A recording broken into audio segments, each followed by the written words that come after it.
Well, after like 2 weeks, I think I was last online. Back to streaming. So I pressed a bunch of apply buttons on last week on Monday, and they have basically been occupying me for a while. Right. Let's actually go back to this. I wanna. So yeah, I've applied to a bunch of positions, mostly about Haskell and remote positions, so I can have some income while I'm also trying to work on the startup idea and also streaming. But yeah, I kind of want to move out, so I need money. And I think I also want to continue with the roster startup, but yeah, I made some decisions. Like, for example, I applied to a position for CTO Mark, and I'm not sure if I could continue doing that. But on the other hand, like, you know,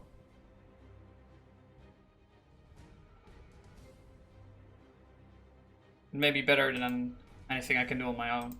And it would still be a startup, but just a different one. So we'll see. I'm gonna talk to them on Monday. Anyway, let's advertise this stream. Yeah.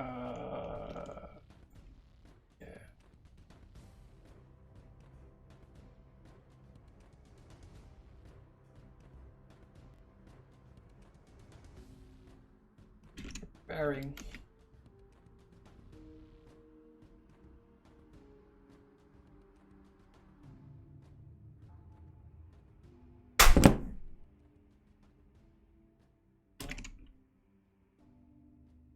Streaming. No.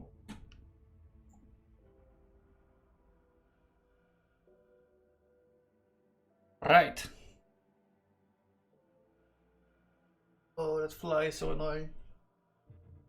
I'm gonna kill it first.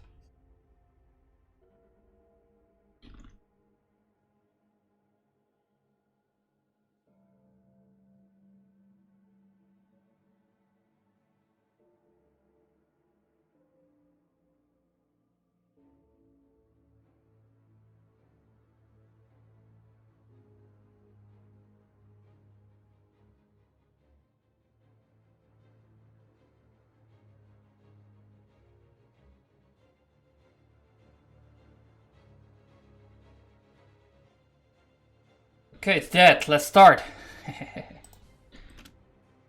Last time we left off with I think I blogged on stream. I'm not sure how happy about it I was, but it's online now and looking pretty good.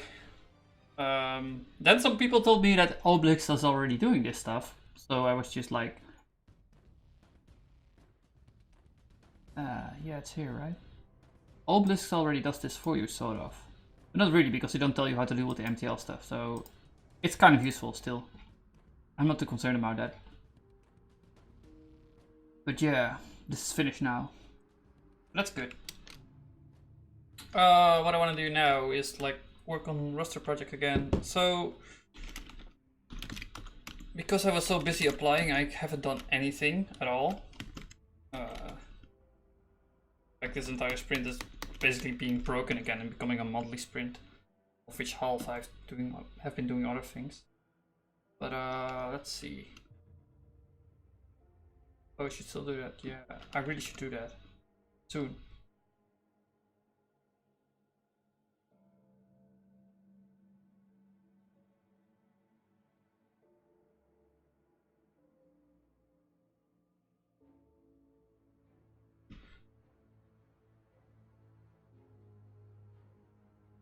Or should maybe I'll work on the game tonight or something. I don't know.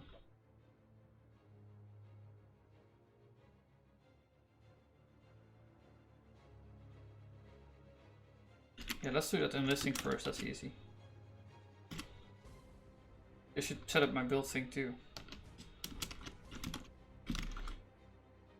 Oh yeah, exciting times for me. I may get like sort of. Well, actually, I'm hoping for the remote positions. That seems best right now. Then I can maybe also do them a bit of part-time and then, you know, other stuff. Streaming and client work. That seems the best.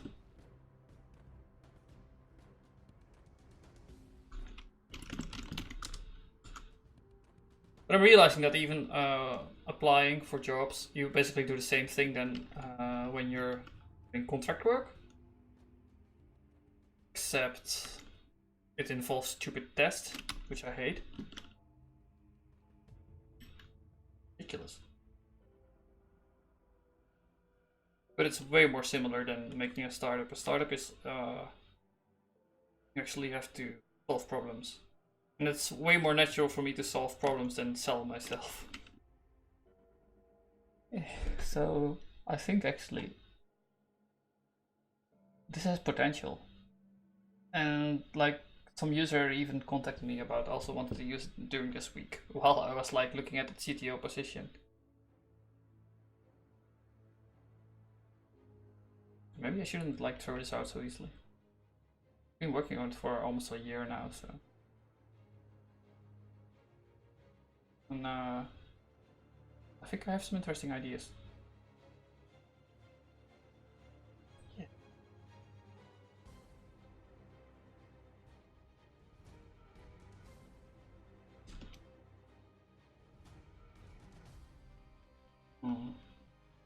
We don't have one. Okay. Nmap, I think.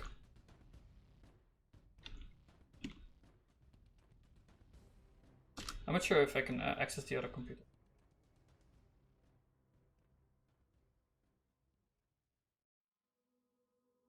Let's try 19149. I think the IP address changed. There you go. So Nmap is like port scanning. It's useful if you don't know the IP of another. Like say with the bit mask, don't care about this number. 0. Just scan everything inside here. Another thing I discovered is that like a lot of people care about DevOps apparently. It's the most boring thing ever. People care about it. What? Like I base this upon. Why did you change me? I base this upon the Stack Overflow price or wage calculator or something. Oh, I still have email open. Salary calculator. There you go. And if you like fill in these roles in a certain way, you get different salaries. 2 years of experience. Seems reasonable. Education. Master degree.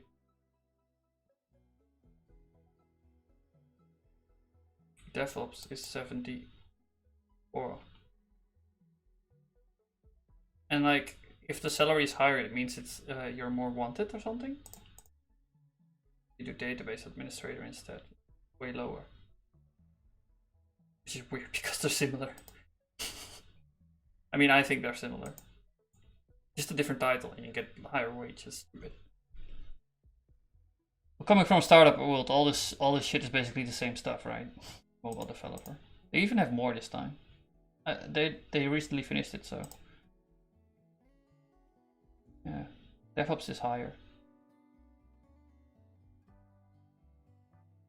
And you can do other stuff like can you do Haskell now? You couldn't do it before. If you do like Bash, you even get more money. You're a mobile developer with Bash skills. Well, mobile developer without Bash skills. 45. So like knowing Bash is worth about 1,000. DevOps skills, man. And you know, like the recruiters will just look at them and have like a little checklist of technologies you know. Such a bad way of finding people, but whatever.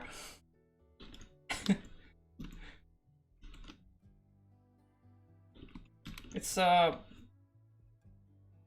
Daisy, the CTO, had actually a way more pragmatic way of finding people, just like looking for intelligence and conscientious, which is so simple and I think pretty effective.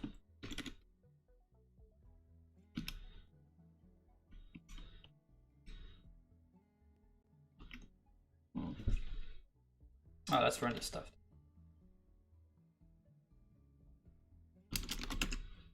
I have the sensing, right? You're sending. Oh, it's that arguments to the script.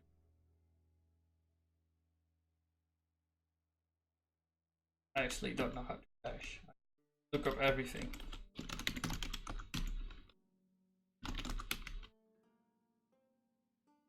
I mean,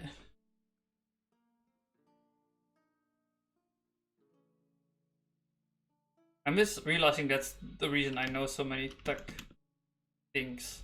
It's just I know how to search for things. And it becomes really easy to pick up stuff once you know what to search for and get words. If you get better at a diversity of.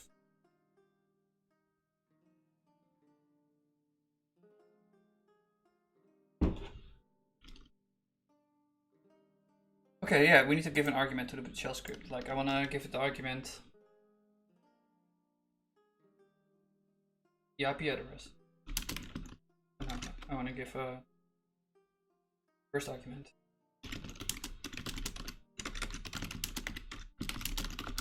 This.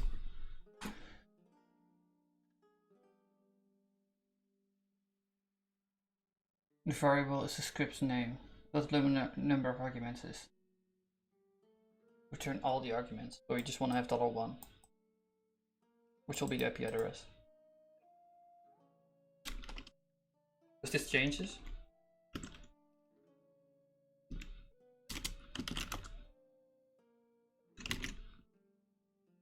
Failed, right? Yeah, you failed.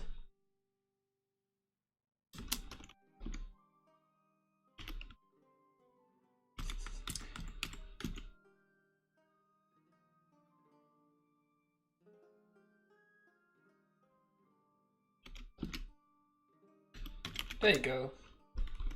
You know how to set now. Yeah, people care about this stuff apparently.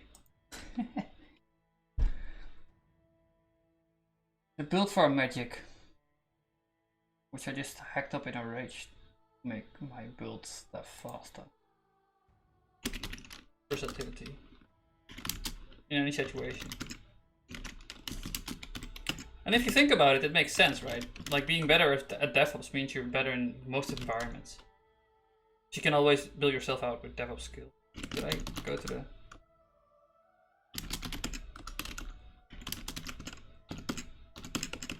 At first I didn't get it, but then I thought about it more and yeah, makes sense to me.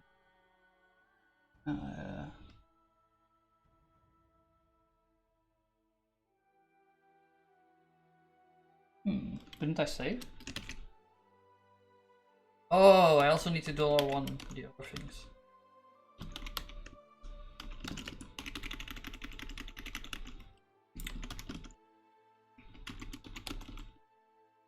So yeah, you can specialize yourself in a language or whatever, but you're always gonna end up with needing to do DevOps stuff.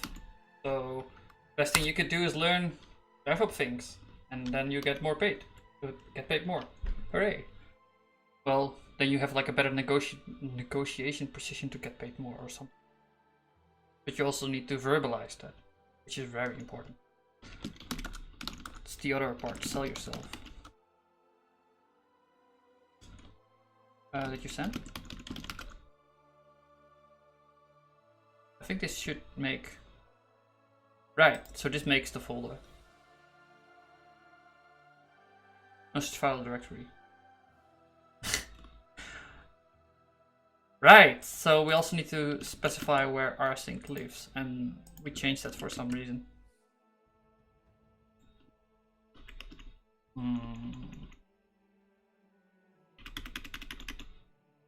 Right, I did a lot to that laptop over the course of the last 2 weeks, so... Okay. Private, right? Portable. Oh, this is portable.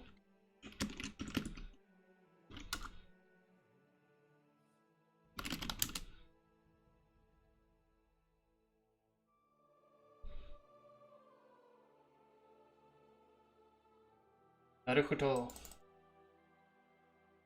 Yeah, I think I logged into myself.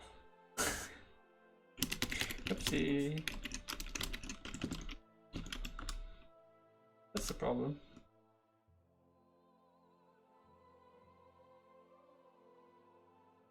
I think this is the router though. Maybe the other one is just not online or on a different network or something. Which is a problem because I lost it. Router.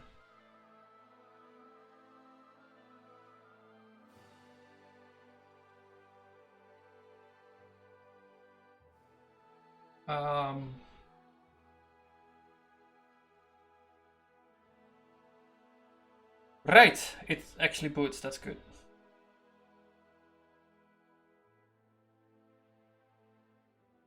But it has this problem with the screen where it sometimes won't display anything on screen. And if it does that, then I just need to reboot basically. Otherwise, I think it's like a hardware switch problem or something. Graphics card, I don't know. I'm not sure. But anyway, boils down to the laptop is broken. I don't know how to fix it in a reliable way. But sometimes it works. And it's faster than this one. And this one is also occupied with a lot of stuff with OBS. Oh, another thing I figured out is how to run X over SSH. It's actually really easy. You can just do like SSH-y. You have it somewhere? Yeah, like this one. And then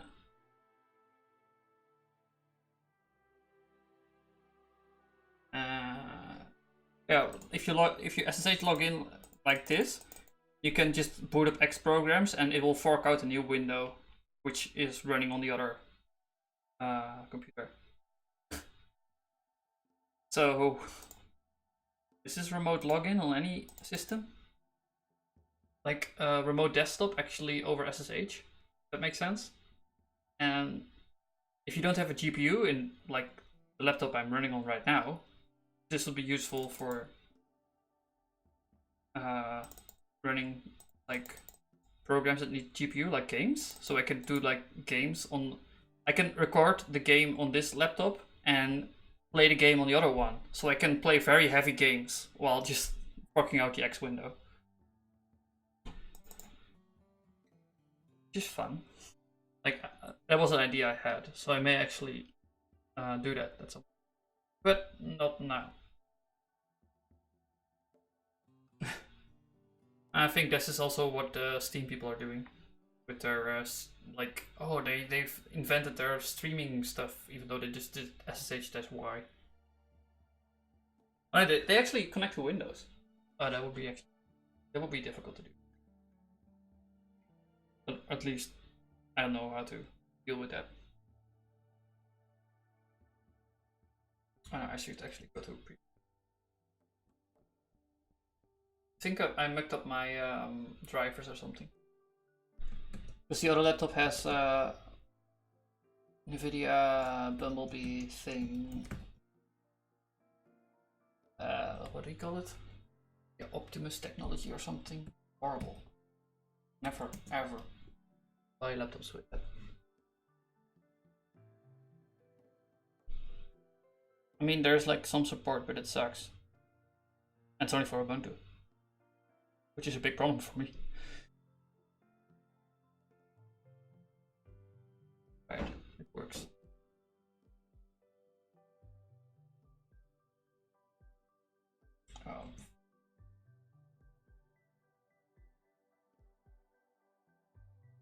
Come on, man.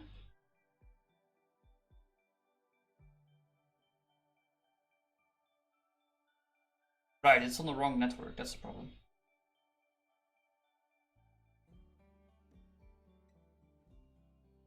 The stupid wireless network from inside the house. It's like there. In range. Sometimes it decides to connect to that for some reason. But now we can nmap again.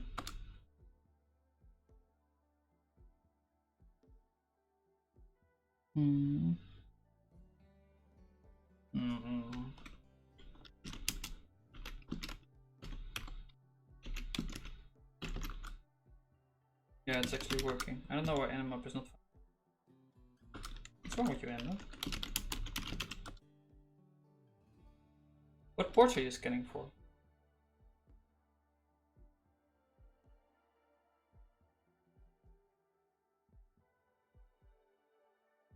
It should also. Oh, it doesn't scan for.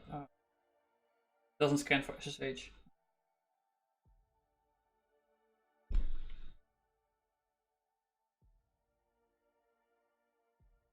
What is SSH?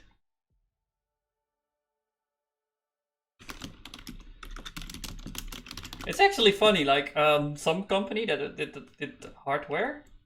They did like the network infrastructure for basically a factory, which is one of my clients, a chicken butchery factory or whatever. Big ass chicken butchery. And they, as a legitimate security precaution, they recommended me to change the default port of SSH, not to like use public key authentication or make sure that there's like staggered login, like with a different user account or something, and double passwords. No, just change the default port. And like, although it works, I wouldn't like say this is a good idea as a security precaution. 22.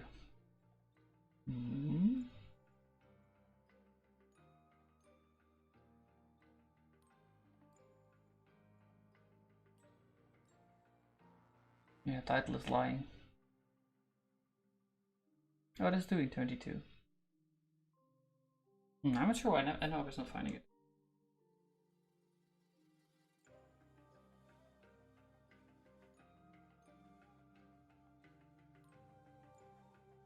This page.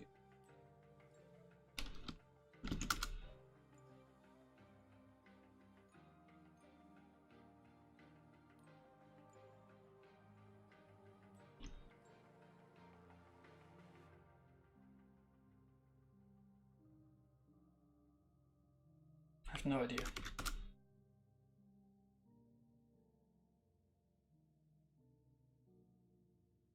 This is way slower. Okay, whatever.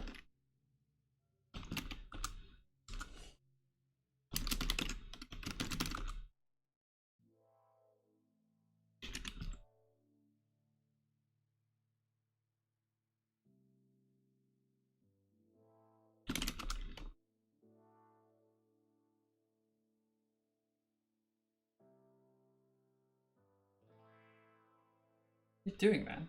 Just like scanning everything so slow.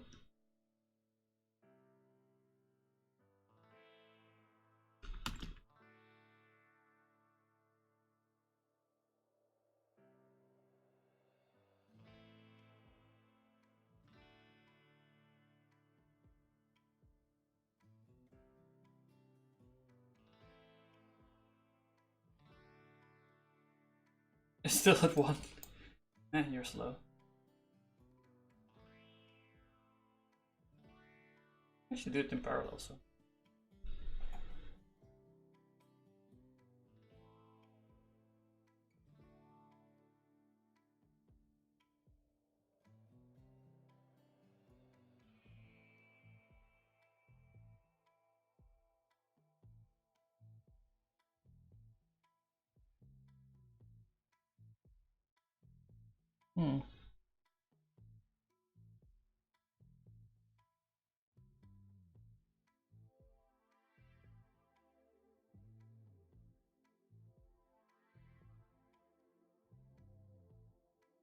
It's not finding 155. I don't know why.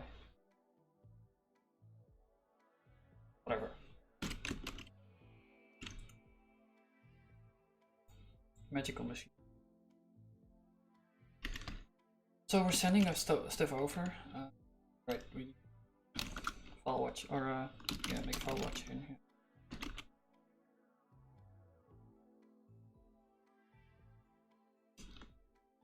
What I want to do today is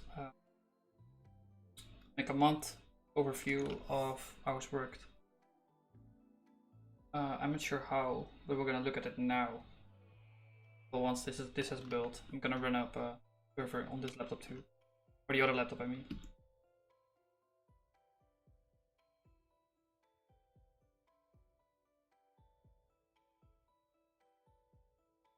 Move to it.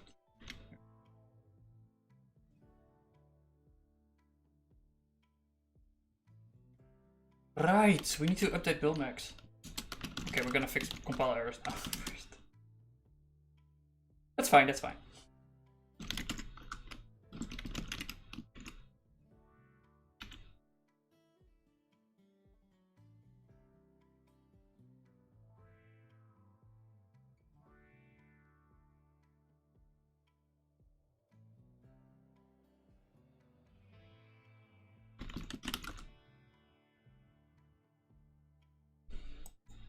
So get a better buildmax.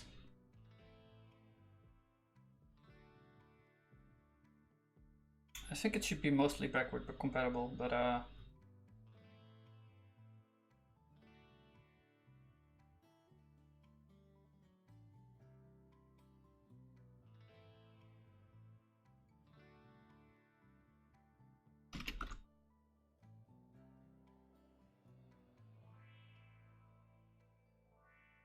updated a bunch of stuff while writing the blog post. Like, I open sourced a bunch of functions I'm using into one big library.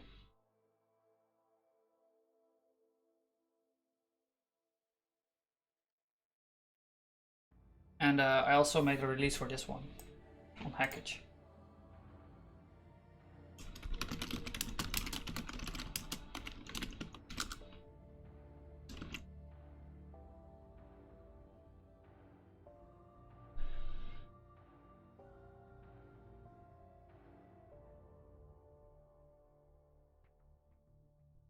So this one is really boring actually as a library, but it's very useful for me personally because I misspell things often. And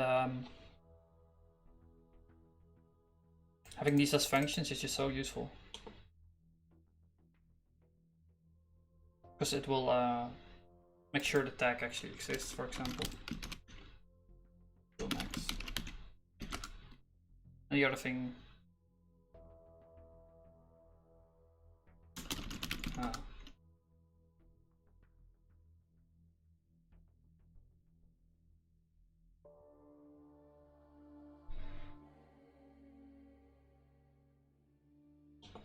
Right, this also has my little tag scheme going on for dealing with Tom.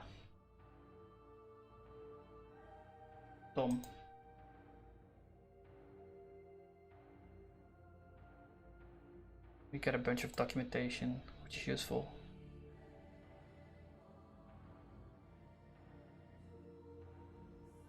And link to the build method directly, which is good. I often need to like look up things, forget how the tiles work, for example, or whatever. So this is all just to help myself, basically. And other people can use it to whatever. I don't care.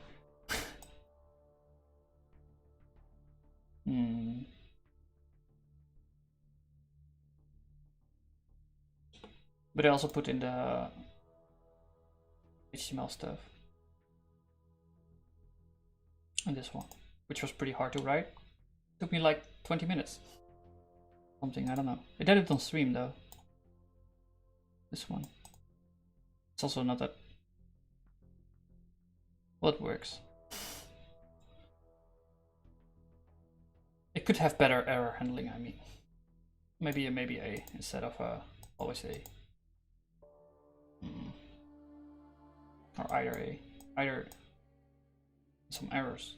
But it's fine for now.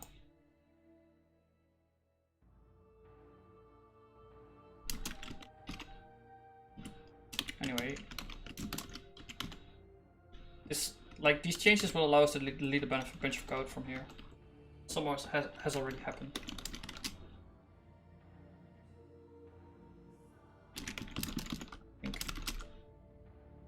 Yeah, look at that.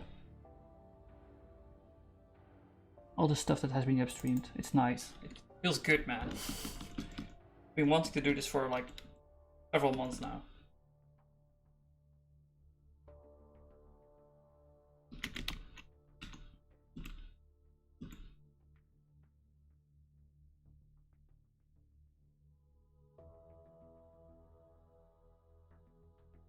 Common widget DOM.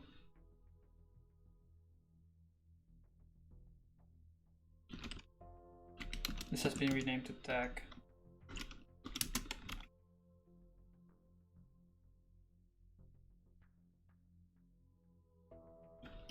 Re-export tag, that's fine. And this should like keep everything working mostly.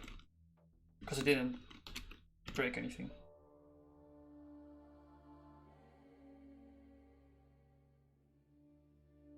No, you're too fast.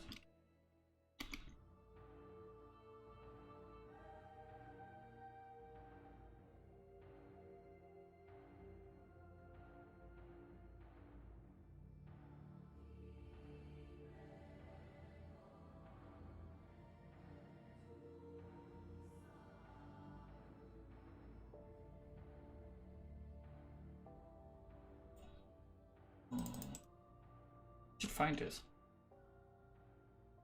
Let's build max tag.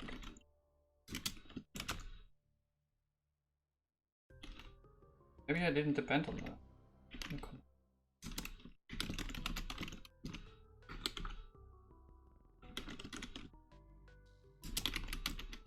That's a problem.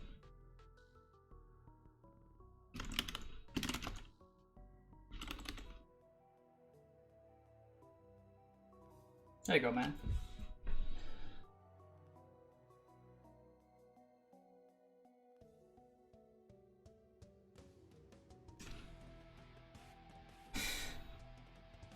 Right.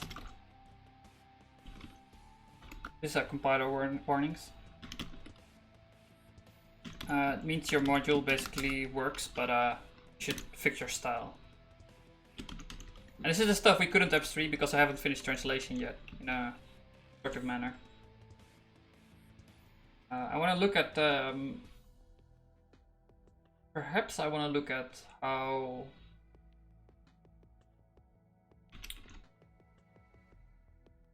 Yesod is doing it. Yeah, the Yesod web framework.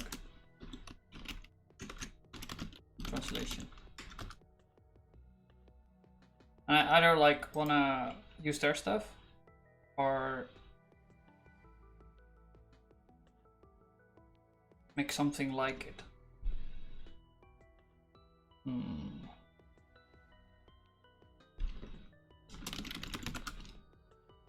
need to know. They renamed it to something not the read stuff. Like it's called Shakespeare or something. But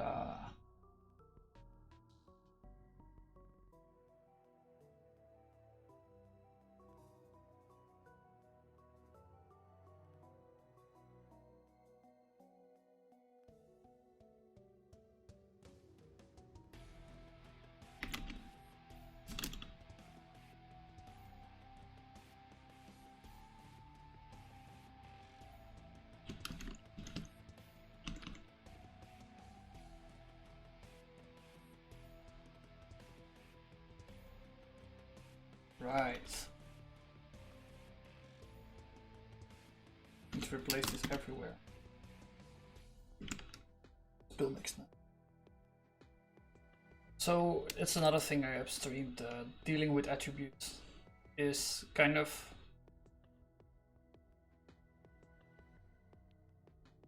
well, like yeah, they just give you the in Reflex they just give you the well, it's this, right? Just a map, text to text.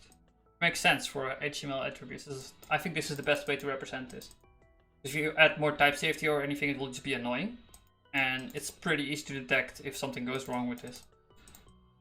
But I have these functions to make them combine nicely. These little defaults for Bulma itself. Being able to disable stuff or if something is hidden.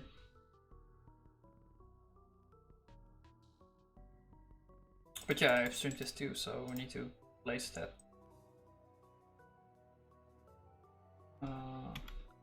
Reflex build mix other.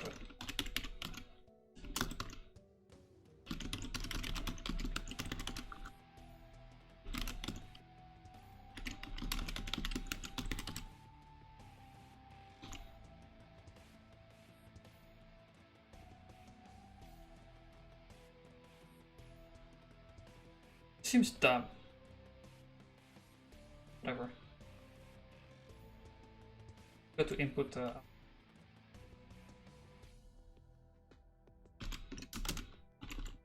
It gives us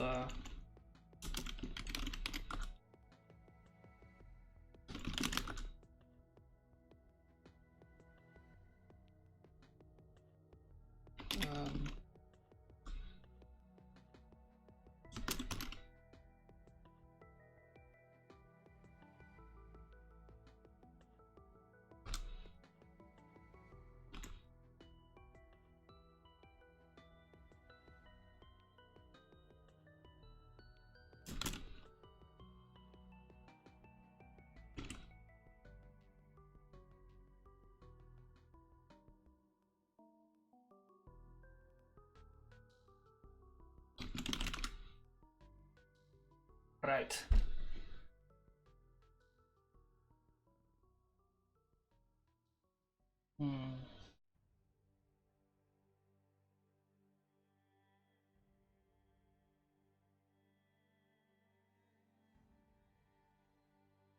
There's this. I upstreamed a bunch of stuff from that too. That's it.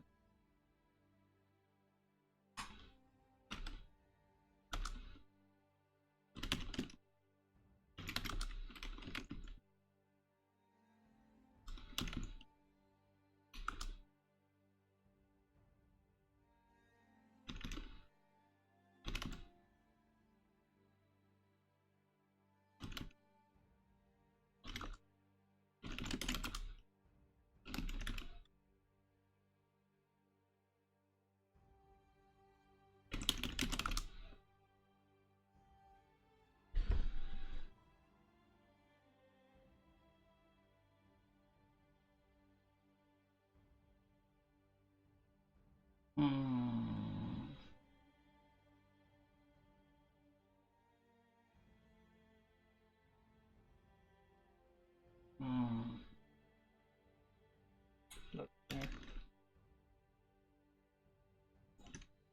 I don't think I put it in here, did I?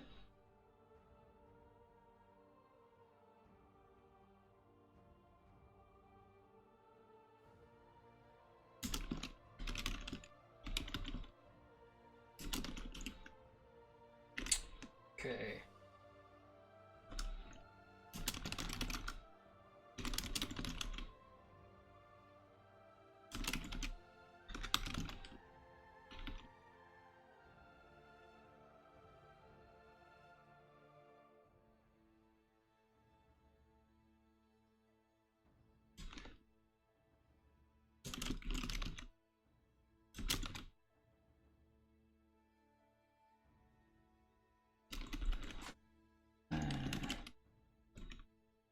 Ah.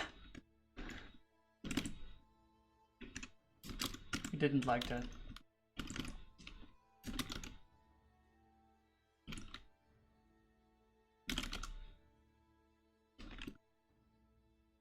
Oh, I have to.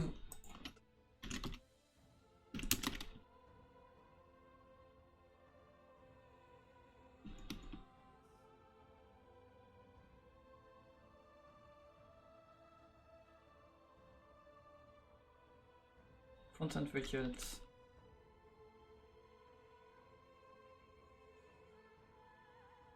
That's not changed. I thought it was all changed too. Get back.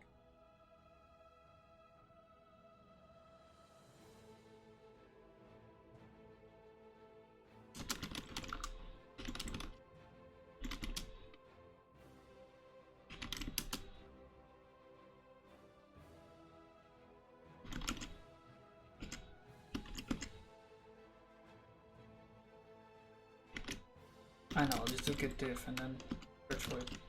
I think I put it in somewhere else or something. Oh, I deleted it from the okay. That was silly. Did I pull it out?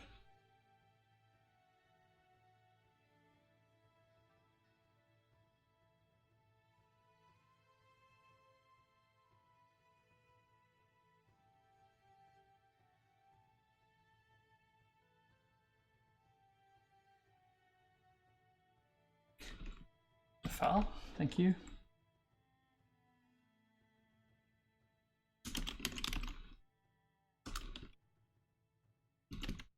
There you go. It doesn't make sense to upstream this thing because you need to have the SVG, and I'm not gonna put it in a Haskell library. The only interesting thing is really that image class, but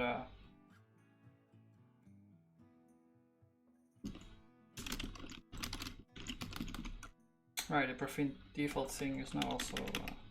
I'm not using that a lot.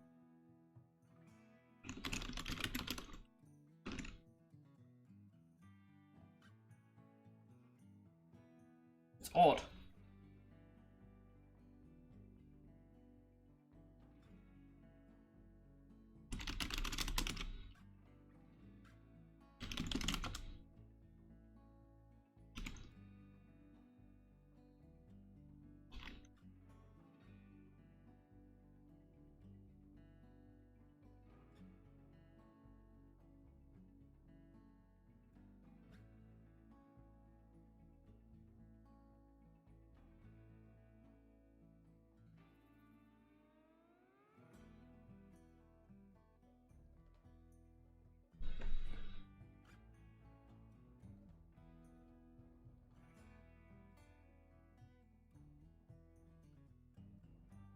Actually, finding these was pretty hard. I was thinking about like, must have cost me like at least an hour or something.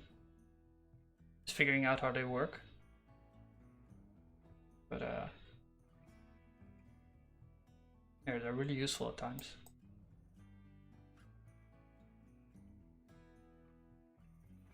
And now we have docs for them. Hooray!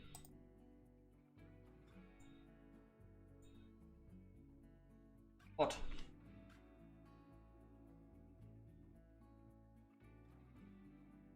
Oh!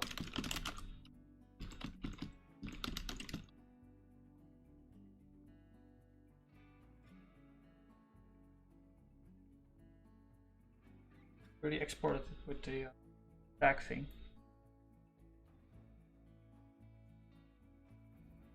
What?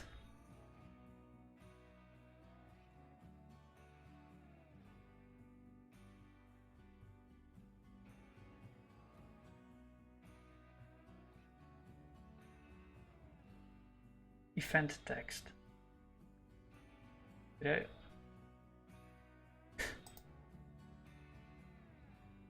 I upstreamed a lot.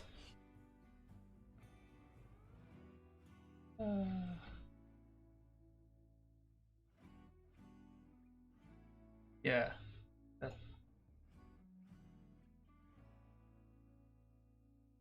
Right, we're moving away from. I tried pushing these into Reflex proper, or at least like the contribution module from Reflex.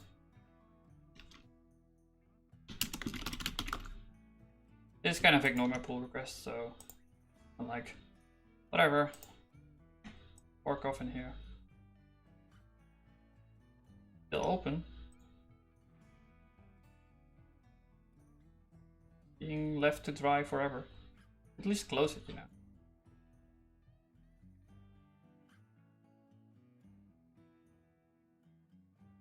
Actually, I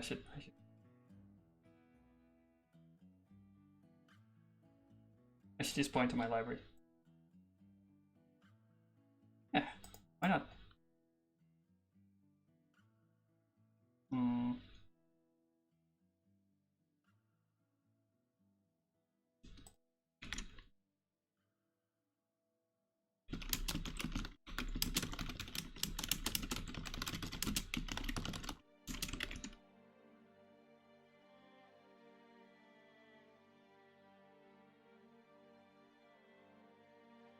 I mean, I think that's fine after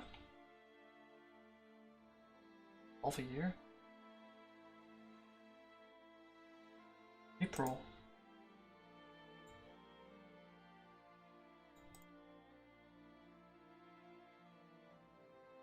One, 2, 3, 4 months. Oh, what the hell, man? I'm not gonna babysit this.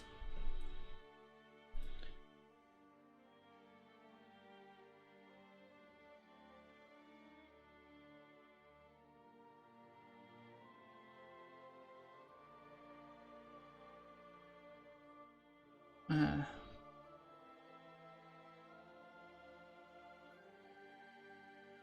split off? It's like bad grammar. You should learn how to speak.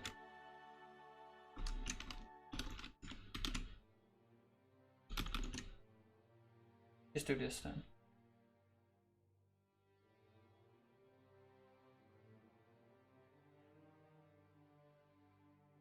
Just like I ended up maintaining their code too. It's kind of ridiculous. And then like the pull request became bigger and they got even less interested in using this stuff. I think this is fine.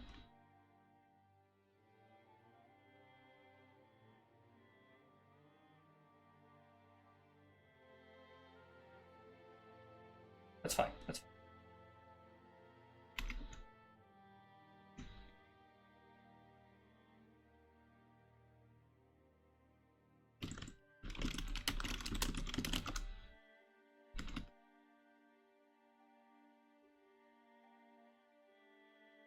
Actually, and we should no longer depend on that version of the contract then, because it's clashing.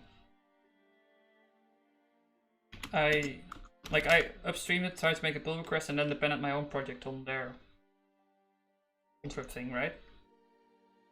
I mean, I should explain this properly. So, what happened is I forked their reflex contrib thing on my own GitHub. Well,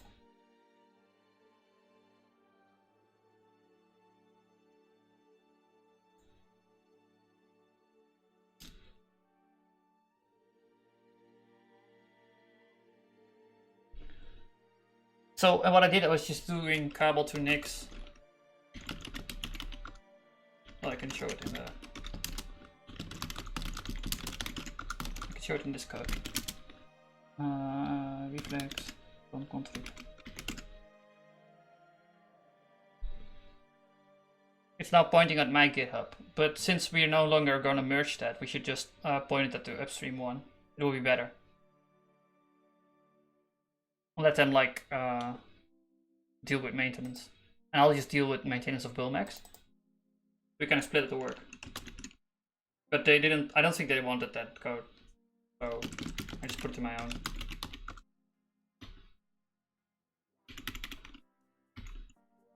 It's a weird library anyway. They say this is a library intended for public playground for developing infrastructure high level blah blah blah blah. Something backwards compatibility. Will not have a high bar for the quality of contributions. Whatever that means.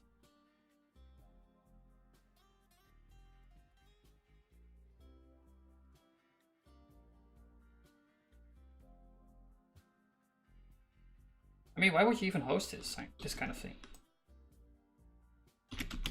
Anyone can put anything on GitHub, right? You don't need to help people with.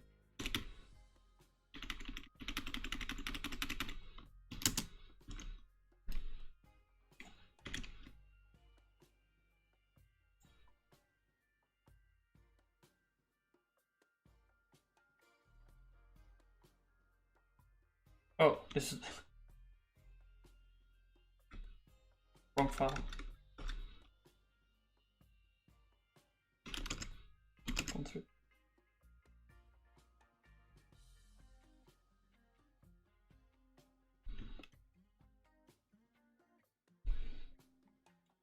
Yeah, ambiguity. We should just get rid of it. Now we no longer depend on that code and depend on the upstream stuff. Probably get some more compilers out of it, but this is fine. I don't wanna take over maintainership over that code. At least like fix the warnings, you know.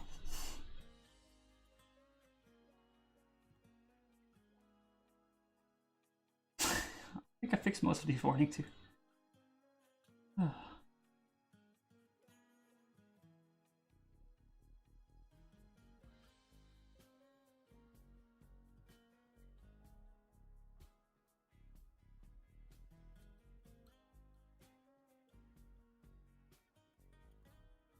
There we go. Debug. Oh, actually, what we need to do. Well, I don't think this one is as common. Can quickly look.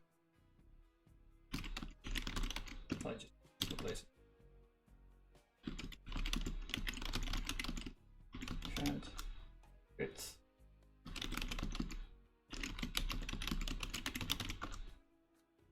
Yes, yes, yes, yes, yes.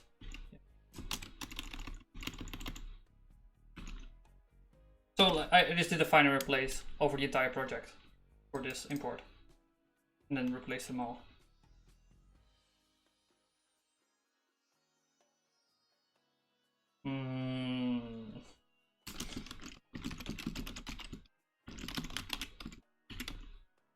There's more? Top. Invalidate the cache of project reasons. And just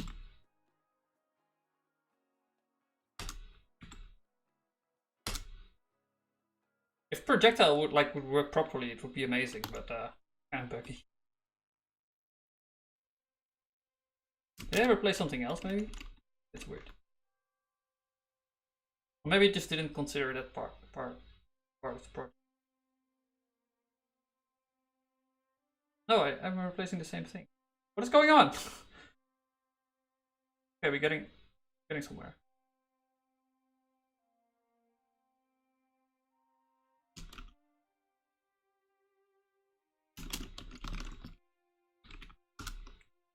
Right.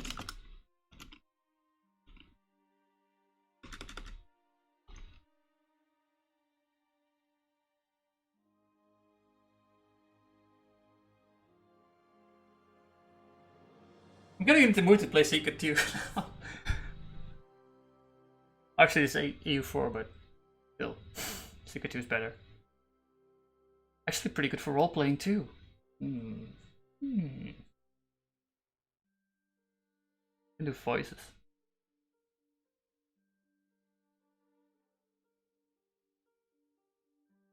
What do you want out of your career? Well, I want to be able to role play voices. Oh. Max.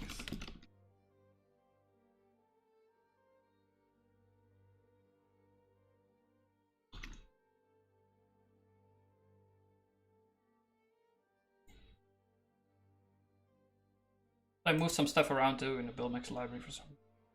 I'm not sure what I did to load. Probably in version 1. What functions are inside of load? Ah, okay, it's HTML then. I put this in HTML because if you're gonna use this, you also want to use this. So putting them together makes it maybe easier to understand or something. I don't know. It makes sense to me. These titles are also handy.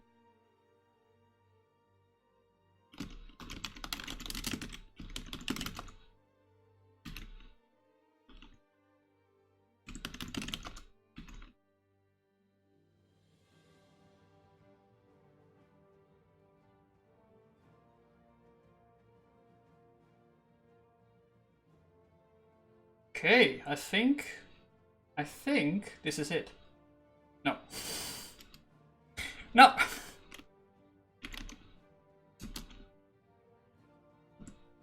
Right, I recalled it to main. Yeah, we still need to have a front end as entry point. But this is called main now. It makes more sense.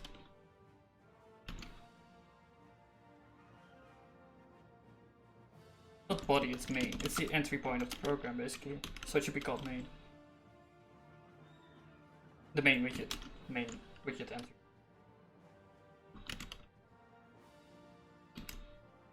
Naming things is hard, like I keep on changing.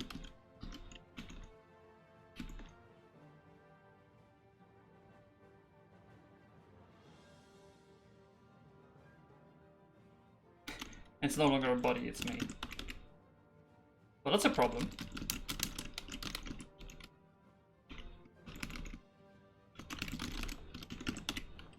I mean, you're right, but widget. Let's make it like a object or whatever. It will clash with this name. We need to qualify it or something.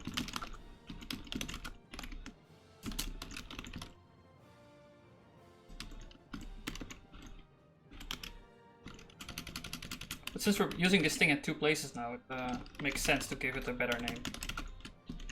Rather than the first thing that comes up in my mind. It's no longer body, it's main, man.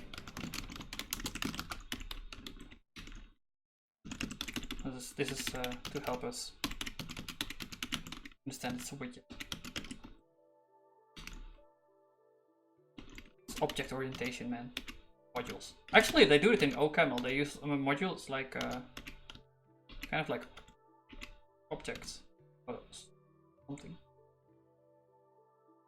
At least, well, I don't know about OCaml, but I know about Reason. And I heard they're pretty similar.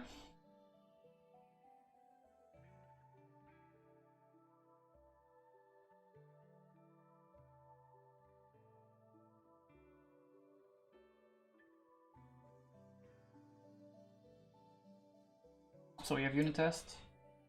That's good.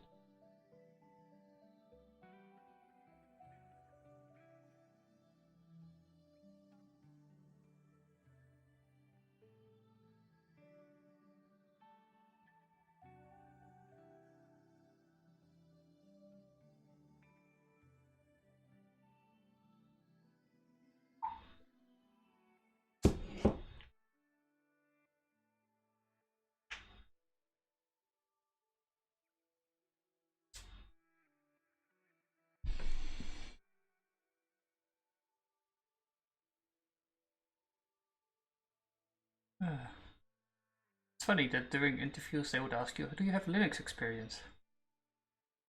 And you're thinking about Nixos and Gentoo. You say like, yeah, a little bit.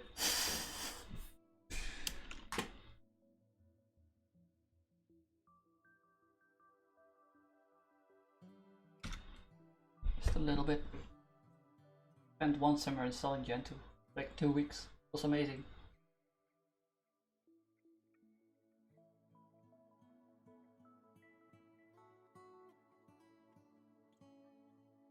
Right, did I have the good music last time too? I just combined a bunch of game music. Oh no, I mixed it together now, like they can play at random orders now. So we go from RimWorld to CK2 to EU4, whatever. I found a program to do that.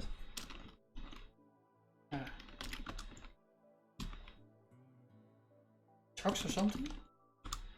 No.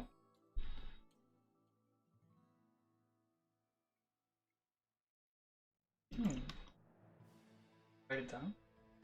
It's, of course, I installed it with Nix, so I wrote it down.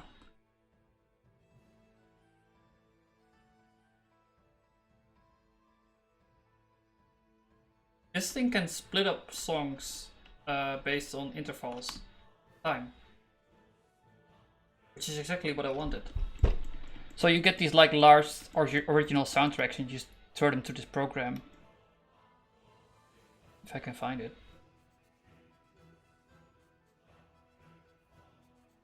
And then you get like a random playlist from different games. And the good thing about this game music is that they don't really care if you put it on YouTube or anything, so yeah, you can use this for streaming. I don't know where it is. 50% sure the command sounds good. Minecraft, best game. No, I didn't play that much. I should play that more. Well, it took me like 10 seconds of googling, so.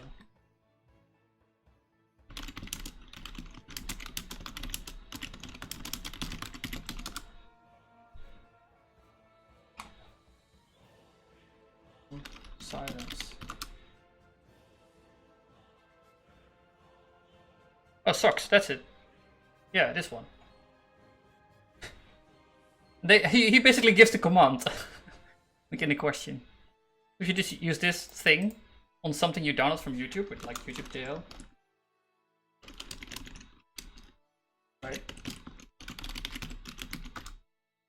You just do some song, whatever. Audio format MP3 and then throw it to this and you get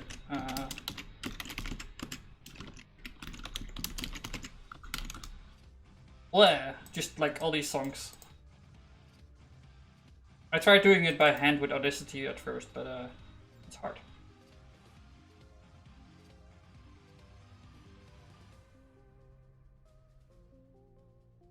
I think they tell you how to do it by hand. But oh, actually you can do multiple. So you have to do it by hand. This thing does it automatically for you, just based on half-second interval. You can do actually lots of songs like this, and just get this mixed playlist, which I think is pretty nice. You can get like Isaac. Okay, let's run this thing.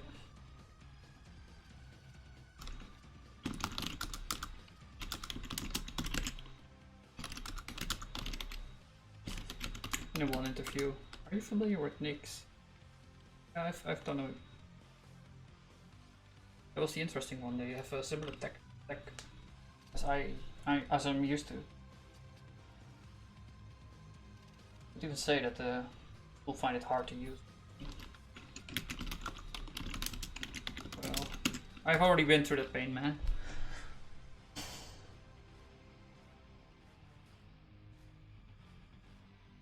It is pain.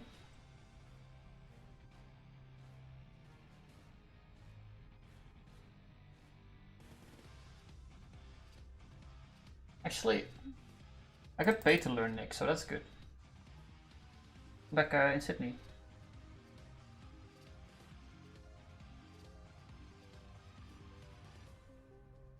Also for Docker. It's amazing. All the DevOps skills. Before that, I always learned that shit for free. Not a good way of learning tech.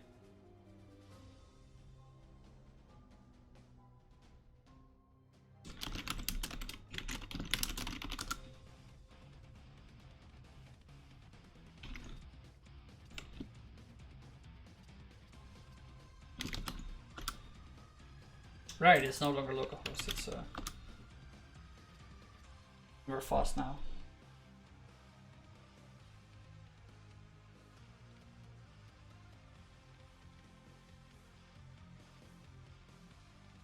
Yeah, let's get rid of this then.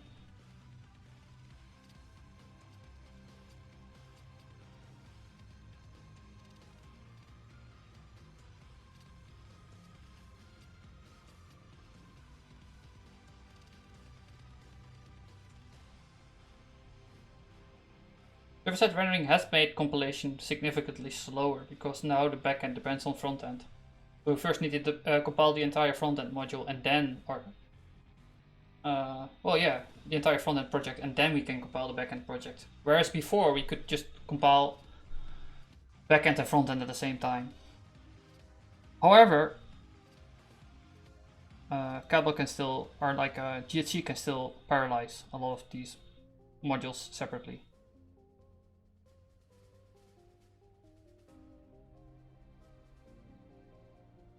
So I don't think it's that bad, but it's worse. It's like a large piece of granularity inside the project now.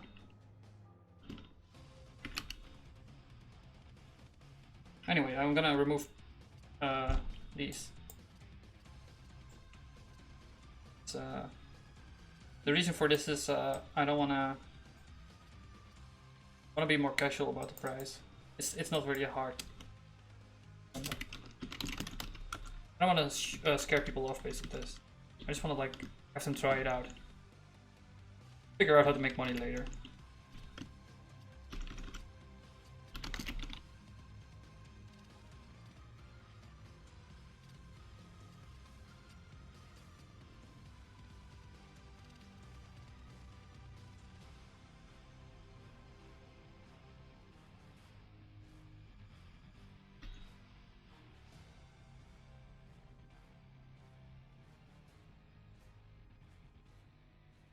Actually, I can just modify that.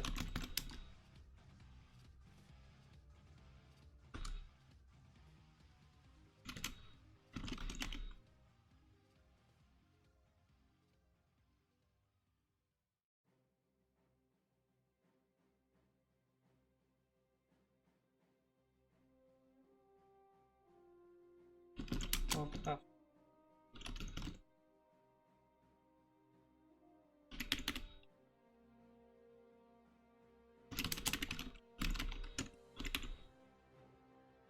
Actually, sounds very expensive then. But the truth is, I haven't decided about the price yet. 50 is too much, I think. I need to ask them about it.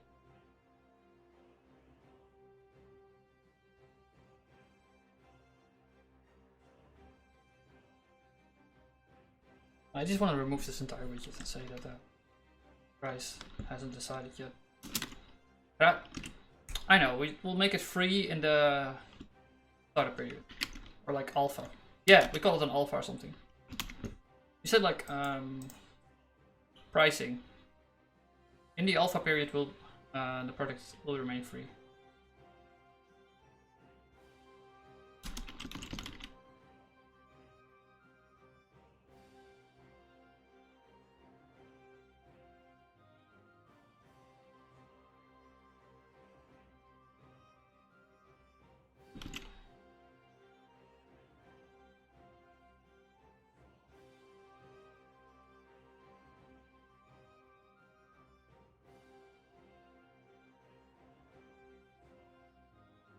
So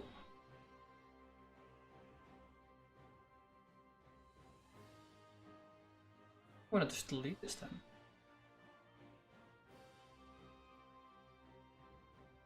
Wait, what I should do at first is commit. That's important.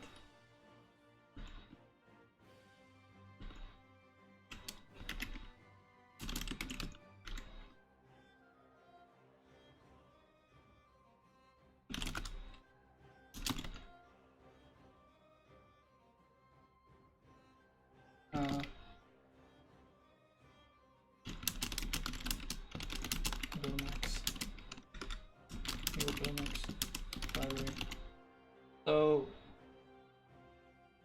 this is what I upstream, which is 355 lines of non-trivial code.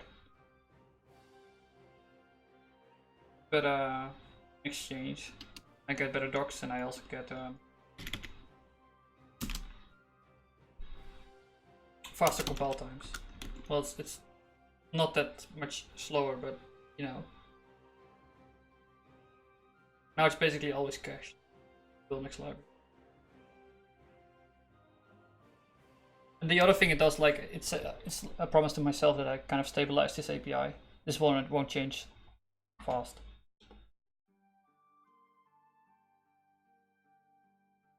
Because this was in my code base for a long time.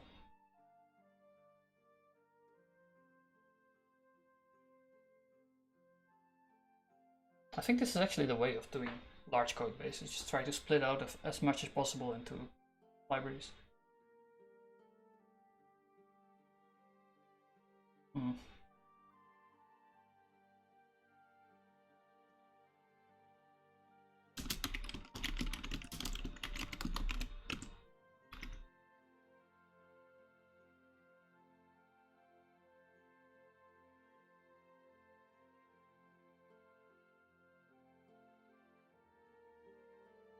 Thinking that search is also plays also a part in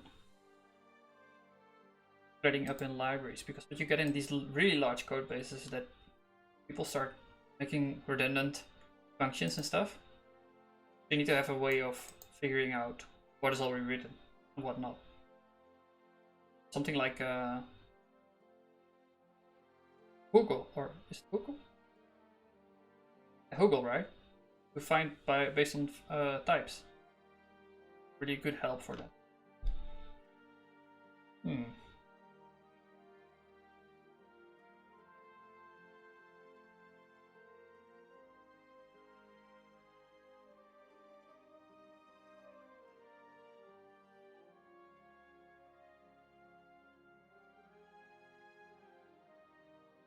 Okay, let's do this.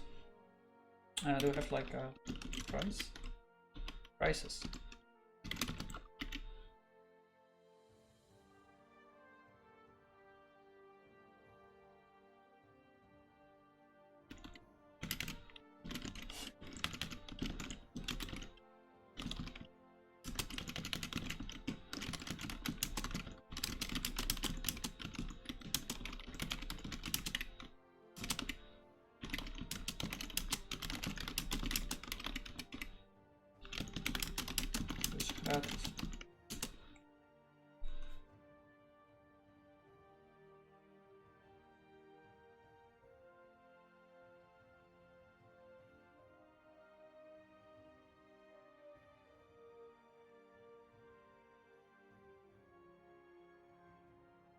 No. This is bad, this is bad. I actually want to have people pay after a while, because soon Google Cloud will also stop me. And I actually need one. Otherwise I'm making even more losses.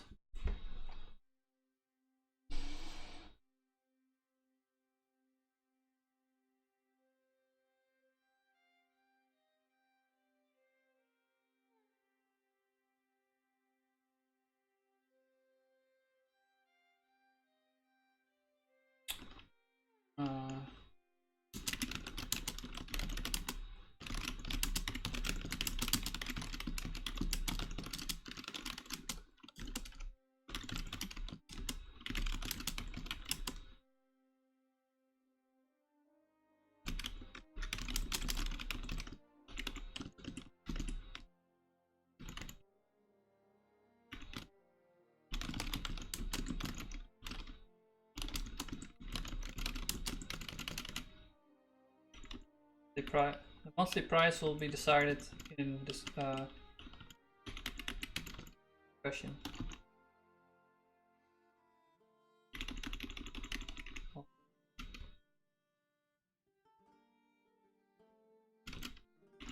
The monthly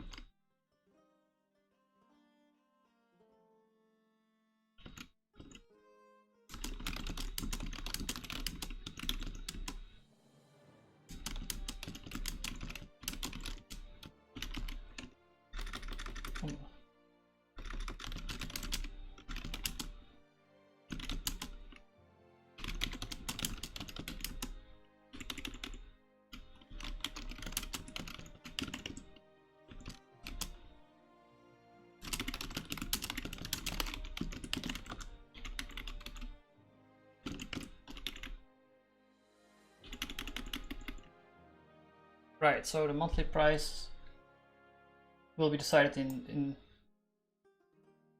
agreement. Like, you have to agree upon it with the client. Because Raster is a new product, it will be affordable.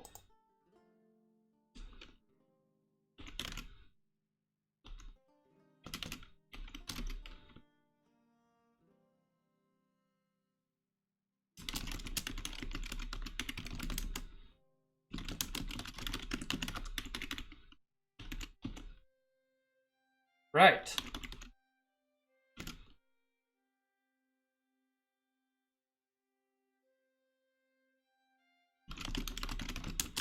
Half price.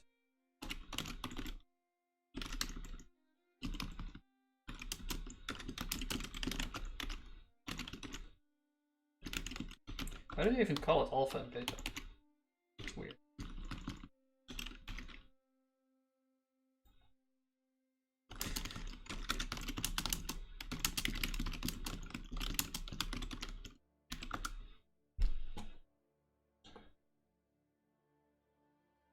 Yeah, but why?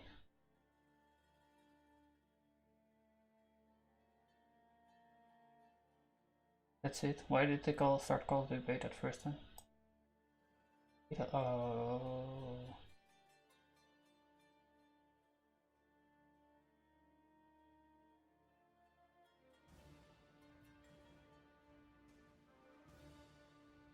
So disappointing. I thought it would be something.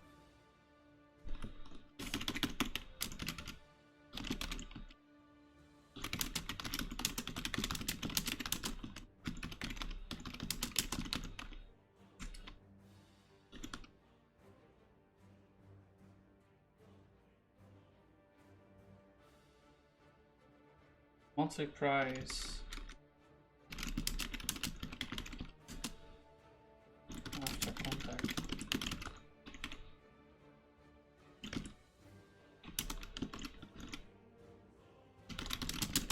And alpha product.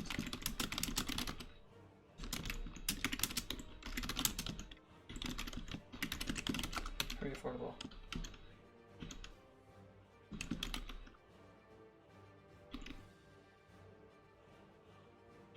See a Talbot.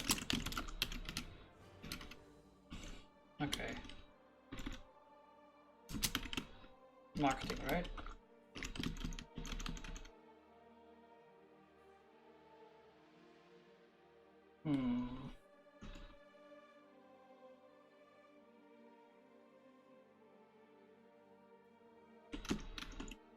I either want to delete this or comment it out. I think commenting it out. Because it's actually good. But yeah. This is not gonna work for 50 euros a month. Expensive, I think. But I don't know, like I want to talk to the owners at first before doing this. And now I'm just like maybe shooing people away with that, which would be bad.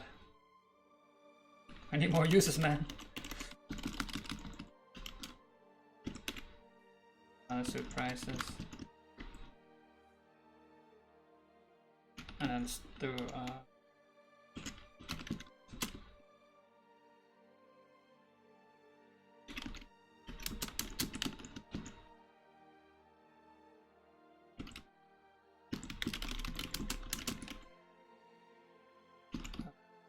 alpha prices. There you go. Maybe I'll delete this then. I don't like commenting out code, but that's... Wait, I should just make a separate commit out of this then. Maybe, you know what would work? A tag. That's the way to do it. You find it back with a tag. Get tags don't.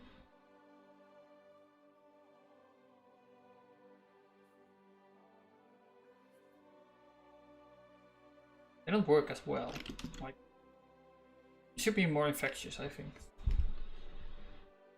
Or like, you need to explicitly push them, you need to explicitly pull them, I think. I'll still remote it forever there.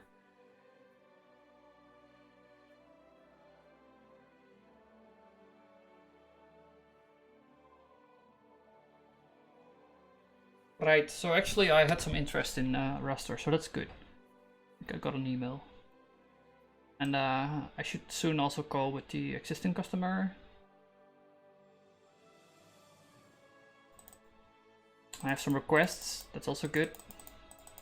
Like about features they want. So yeah, I'm like kind of optimistic about it actually. Even though I've been working on it for a year. You know, that's a startup. You don't know if your work actually pays off. For example, I spent a long time building payment. And I haven't even used that code at all. I spent like a month on that. The reason it took so long was just it's a pain to integrate. Also was bad at Reflex back then.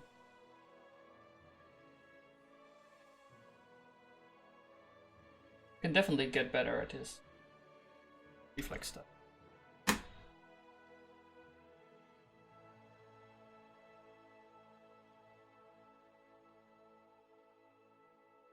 Oh, another thing, like, you know how I have a blog and then I sometimes talk about it and whatever. This blog post I wrote it out of extreme frustration with Citrix, just like getting it to download. It's actually really popular. Like, it's one of my most popular posts, even though I just wrote it out of complete annoyance with Citrix. Just, I think this piece of information is really important. Like, people Google a lot for download Citrix 7.6. And it's actually kind of hard to find it. This one is also popular. Nixos is also like searched for a lot. Maybe you should write more about that instead of Haskell. Nobody cares about Haskell. Why did you even call it Haskell? You should call it Citrix Learning Club. Awesome Citrix videos. Do Citrix all day.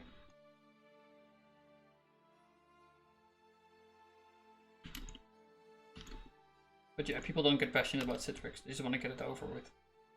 Which is why I wrote it. I didn't want to have anyone else deal with that pain. Yeah, we can refresh. Oh right, I need to actually reboot the server now. Well, not really. This is JavaScript filling it in.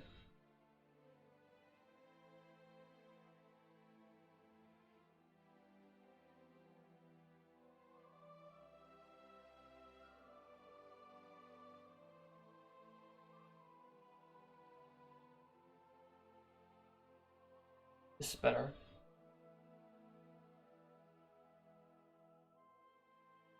I should tell them about contacting me.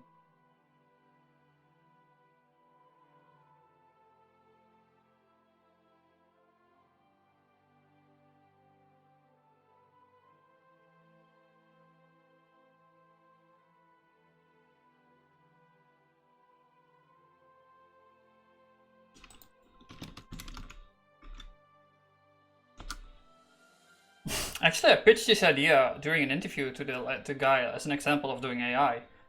He got kind of interested in it. Why I'm like thinking, maybe you should continue with this, you know, more rather than just throwing it all away, like I would do in Denmark. Maybe you shouldn't go to Denmark. But I already booked the tickets and everything.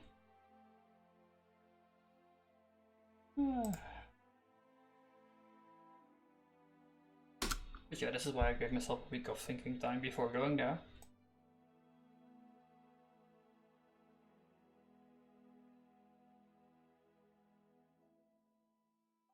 Then again, as CTO, you can do a lot.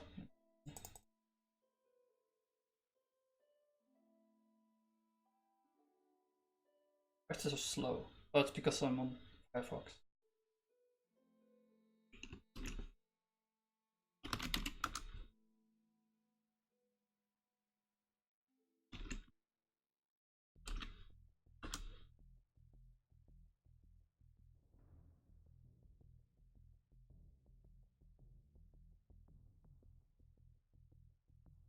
I was first afraid that the remote stuff would kind of clash with CK2, for example. But actually, they put a fair amount of classical music in remote.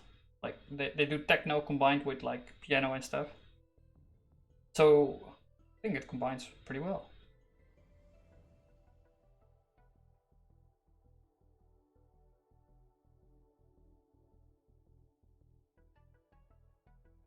I should also add these too.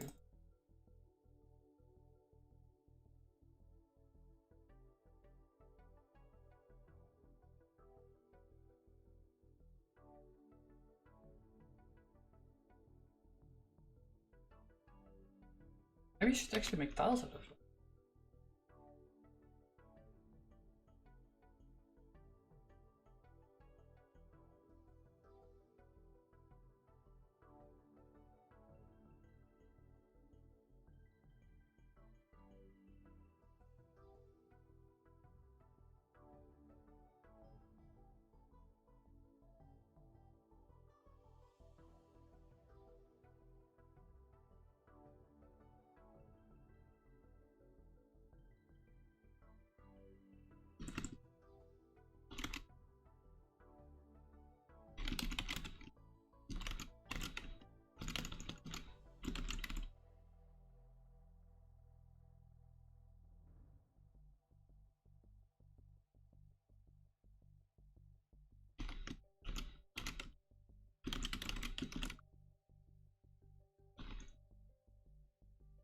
Just this part.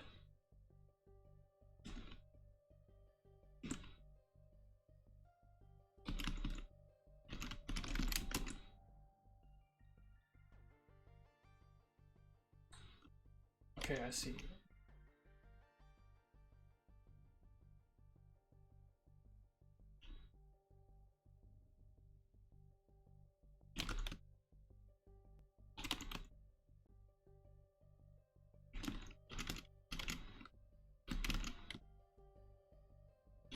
Should I do title?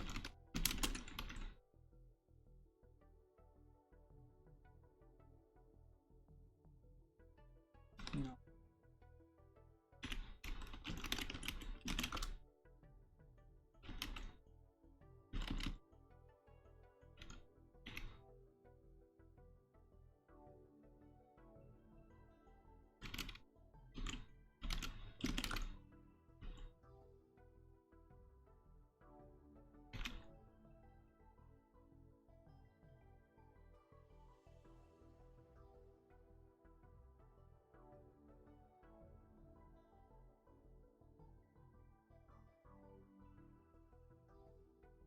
Where do I even put it?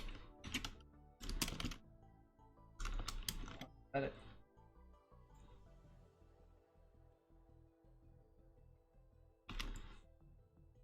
I'm just looking at these text and what I should add to this price listing thing.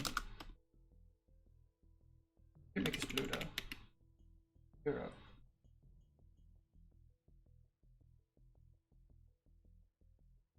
Let's make around with the HTML after.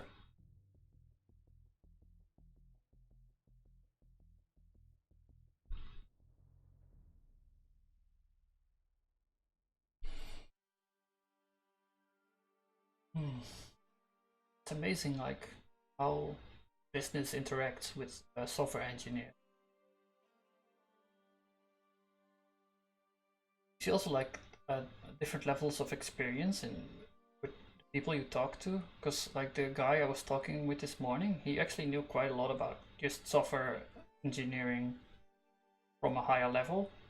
Just like, okay, there's functional programming, there's object orientation, how do these interact, and which languages do what. And but the other day I talked to people about it, and they were just looking at the checklist. Like if the checklist doesn't match, then you don't match.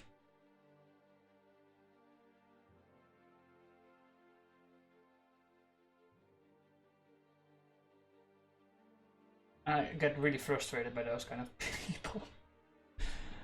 Oh, it's bad. I actually should like learn how to manage them and, you know, talk some sense into them, but I don't really know how to do it constructively.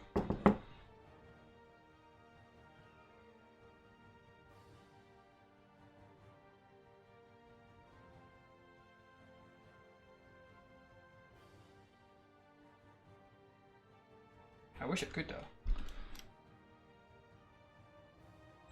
Here I am, a software engineer with aspiration to talk more. A year ago I hated that. Well, I'm streaming now too, so you know. Things change. People change.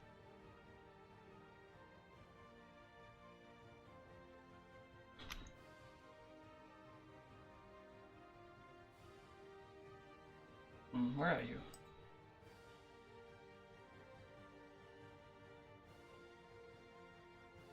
I think actually the blue thing is pretty good.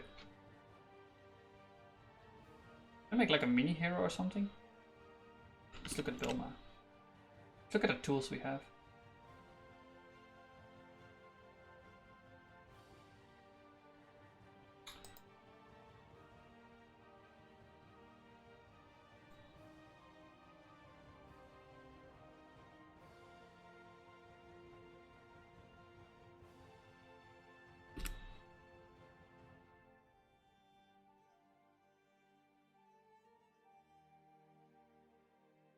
It's kind of annoying it jumps up.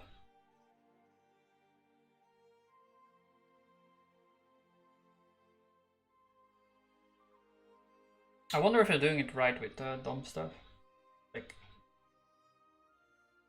I don't think it should jump up. Stay where you are. But that's like the point where the JavaScript takes over and they jump up, push you up.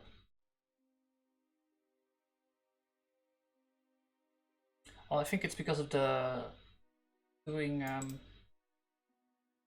actually look at it.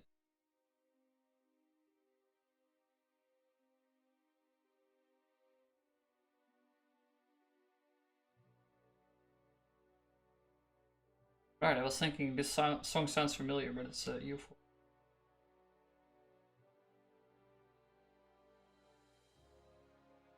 A good game.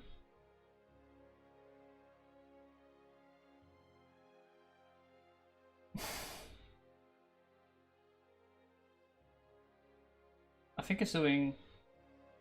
And look at that. Like layout crashing. That's why it jumps up. No.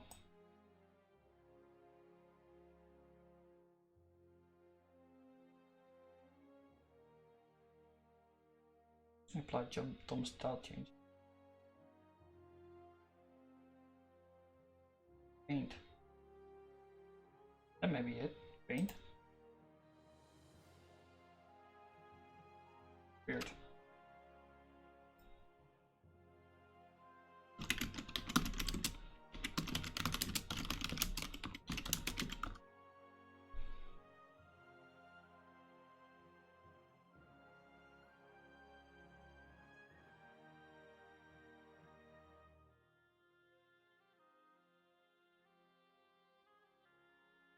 To disable scroll position on parent page, try.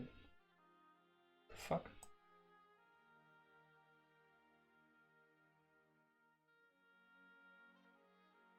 This is not useful at all, man. This doesn't help me debugging it. You're just telling me to do some random shit.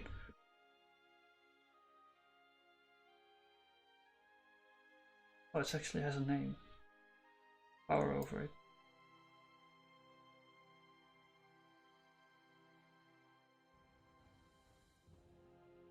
It's not. This is not based on Ajax. There's no request going on. Actually, I have the YouTube.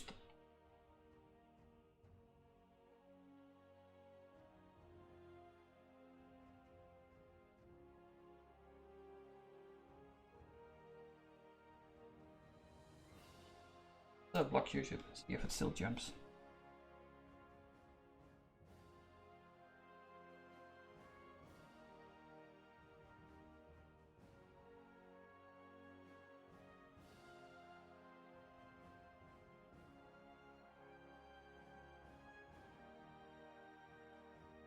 No, it still jumps. You just block the entire thing of YouTube. Google.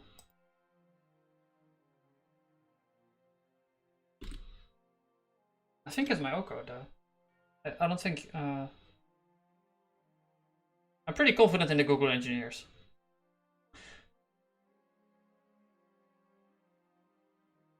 Blocked.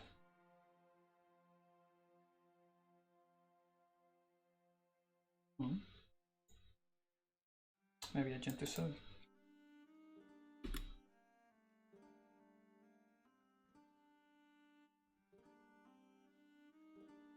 You can hack around it if it's YouTube.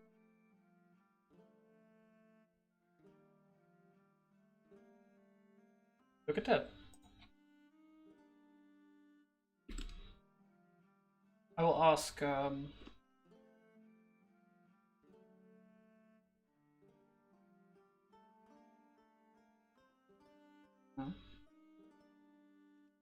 That's always jumping to. Welcome back.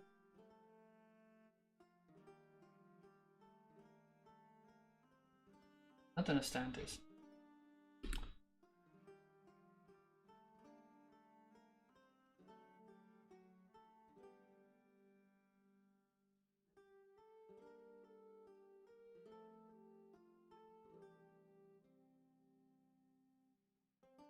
It is YouTube.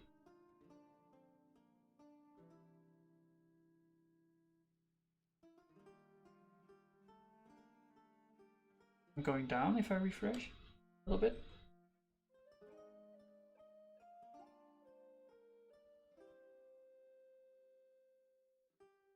I'm confused.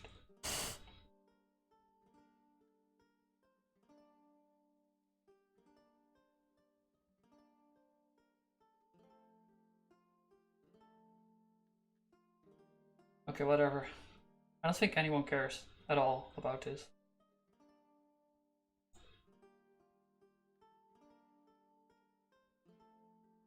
Add it to the to-do list.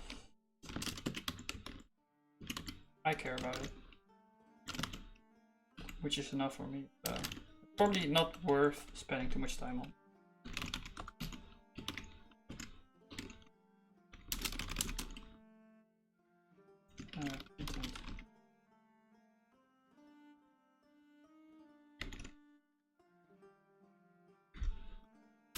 Jumping on reload.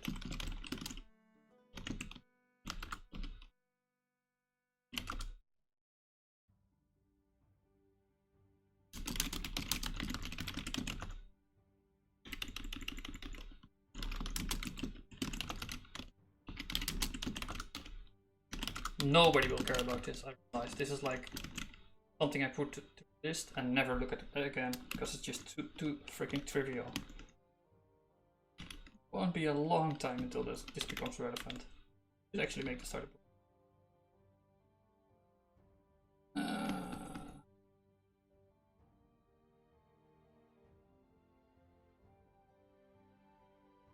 I want to make a hero.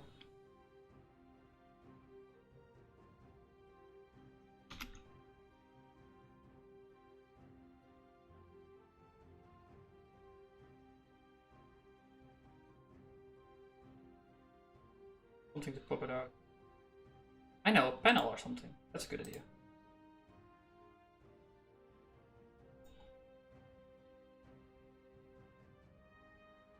Alright.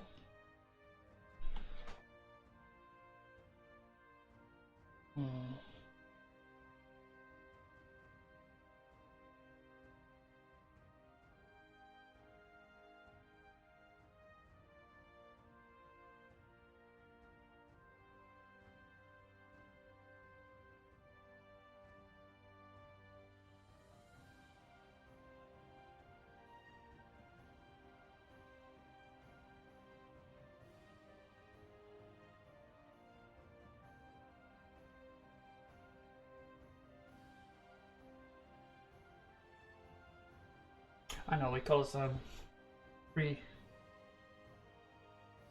So there has been these studies that as soon as you put the word free into an advertisement, people will look way more at it. We're gonna put free in here, and then put a context blah blah blah for trial period. With blue, I think. The other one was also blue, the online one, which looked pretty good.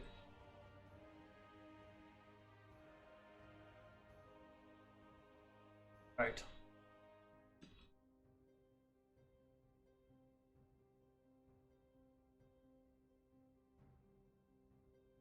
Code go for.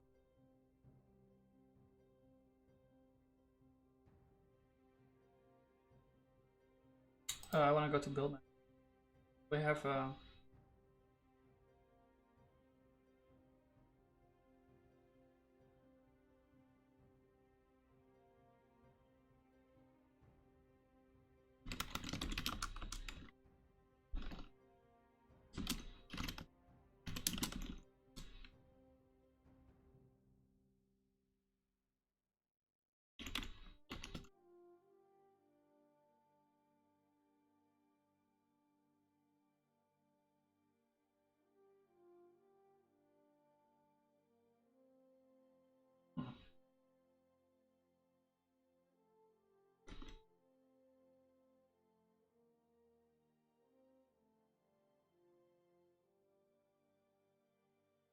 right, it's Langdon, that's why I didn't upstream.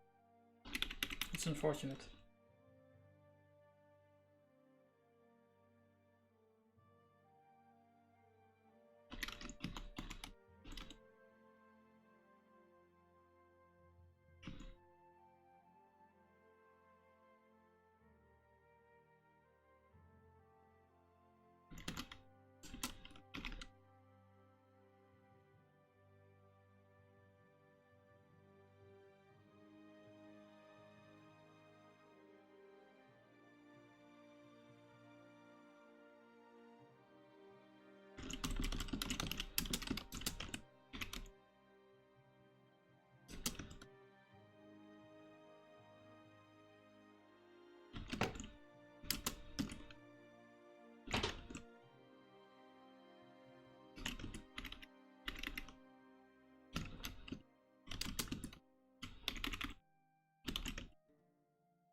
Yeah, we'll do that.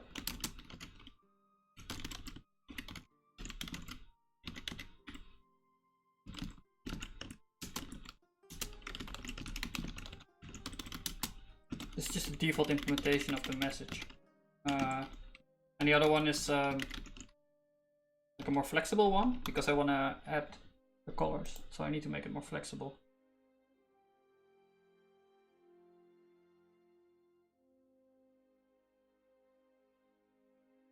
Still, I want a union.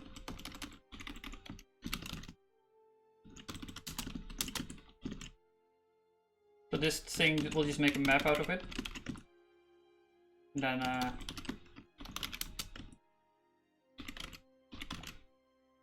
can actually do something like this and fix it. Like a little operator or something. We don't need this anymore. Ah, that's actually nicer.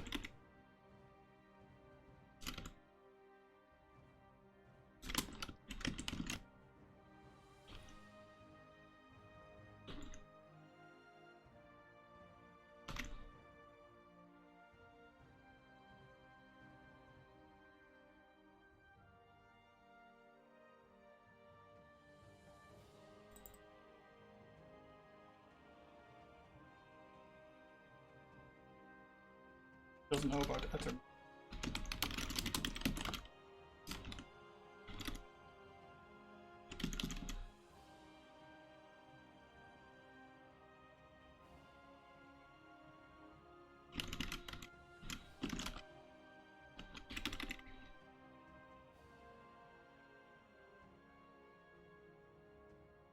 The way I look at this is just like this attr map we put in there, and then the rest becomes the same as this.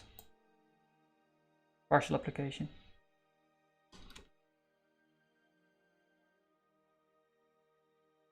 But it's a good way to do defaults, like make little constructors and stuff.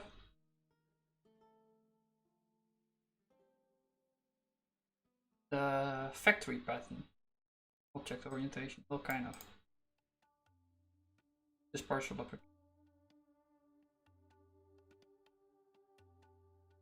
Keep repeating myself.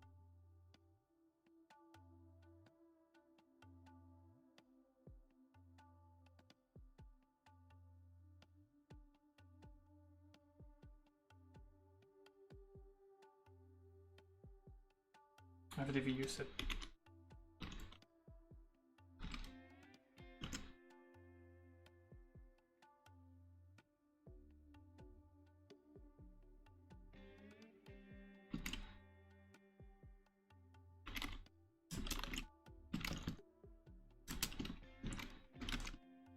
Is info or something right?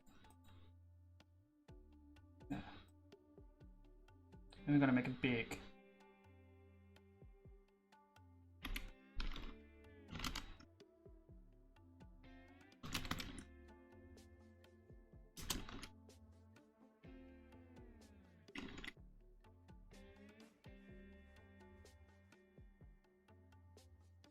So let's see. Message attr is the attr map, and this message will be put into there. Attr union will put a space in between both of them, and the message is this one, so that will be free. In the title, which will be title message, text in the header. Bulma makes it really flexible. You can put anything you want in the header, but I always want to have it text because this is the, well, obvious thing to do. And if you want to be more flexible, you can just like use your own div class, right, or whatever. But I just want to do the common use case. And then we do the text in the body, which has that little like blah blah blah. But it should be work.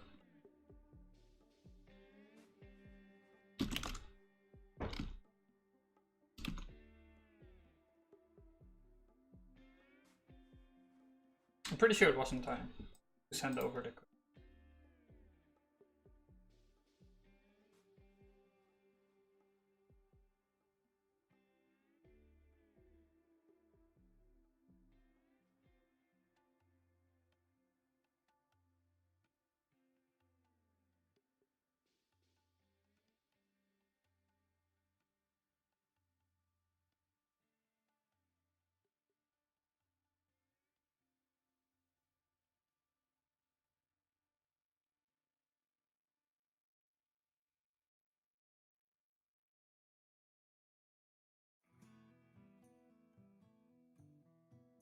opposite build.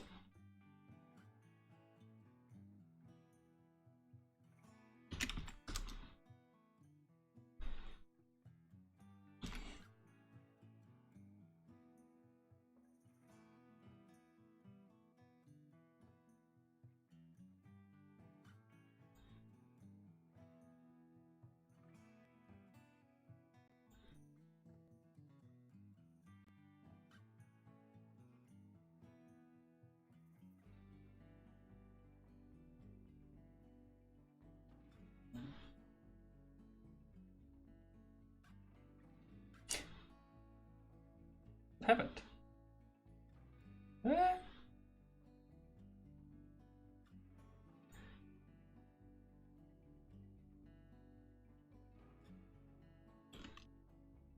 Does that work? It's like the opposite of what I expected. It like removed it in JavaScript but added it in server-side rendering. Free! For a free trial period, contact blah blah blah. So, and the point of that is it jumps out. Like you scroll down to prices and then free. And you like look at, hopefully.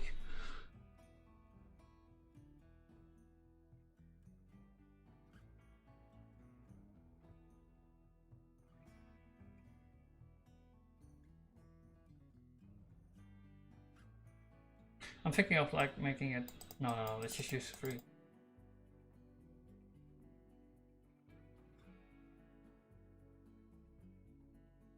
Yeah, that's the way to do it. This pops out. Really? Oh. Yeah.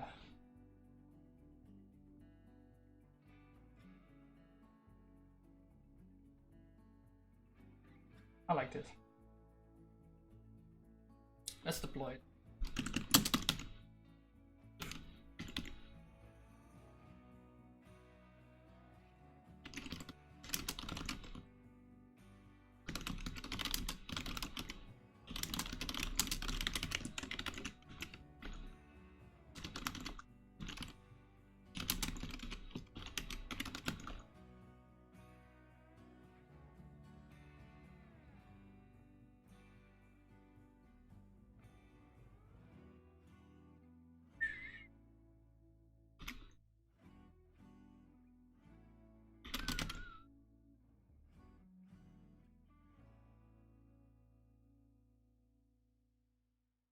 Chromie.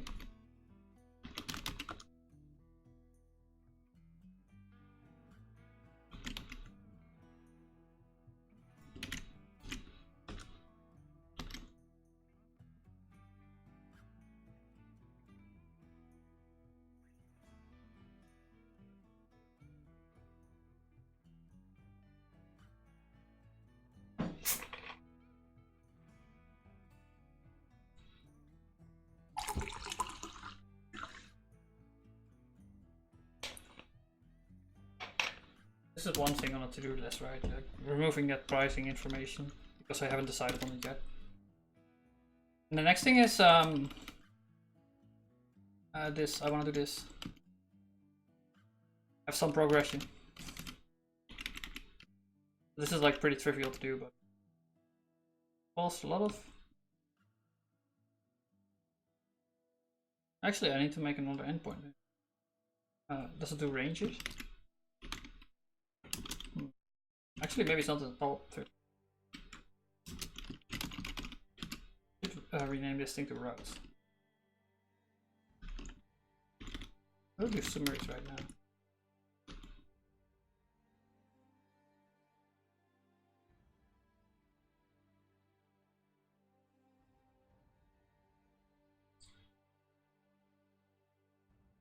So we have to roster.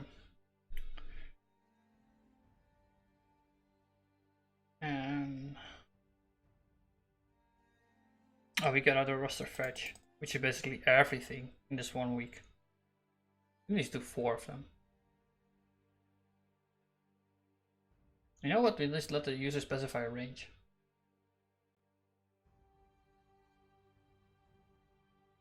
I can make an array of this.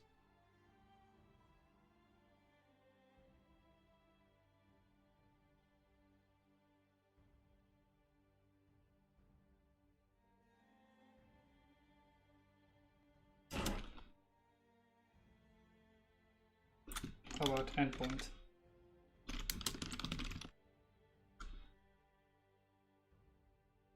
Another thing I noticed is like a lot of these Haskell interviews, they involve a lot of monads. Like they really like are insistent upon using monads. I'm like, could I use that? Would I? Not that they're hard or something. Surprising. Happened just now.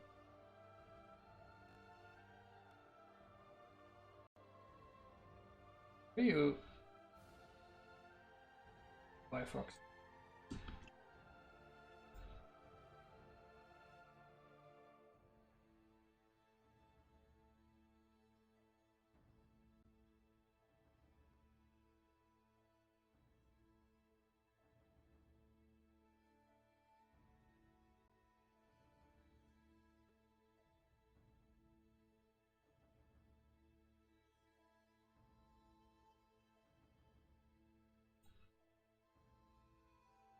Kill this one too.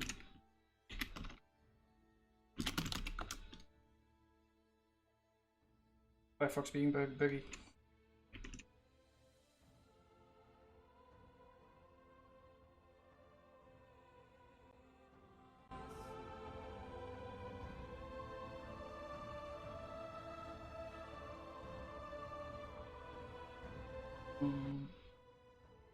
You can kill that.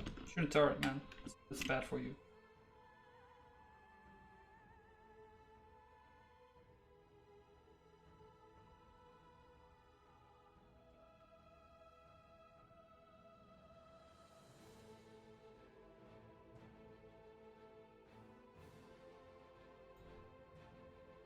I'm confused. What is it, the chatty thing? Right.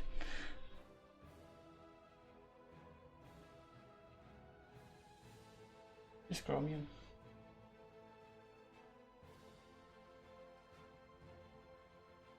Oh right, I was deploying. It's compiling in my local machine. Right. Shouldn't deploy from here. Let's not do this.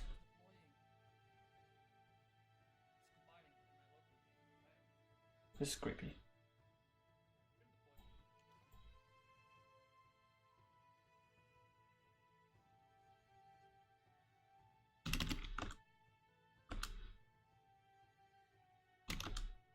I think it even got to the point where I could use a mix-up.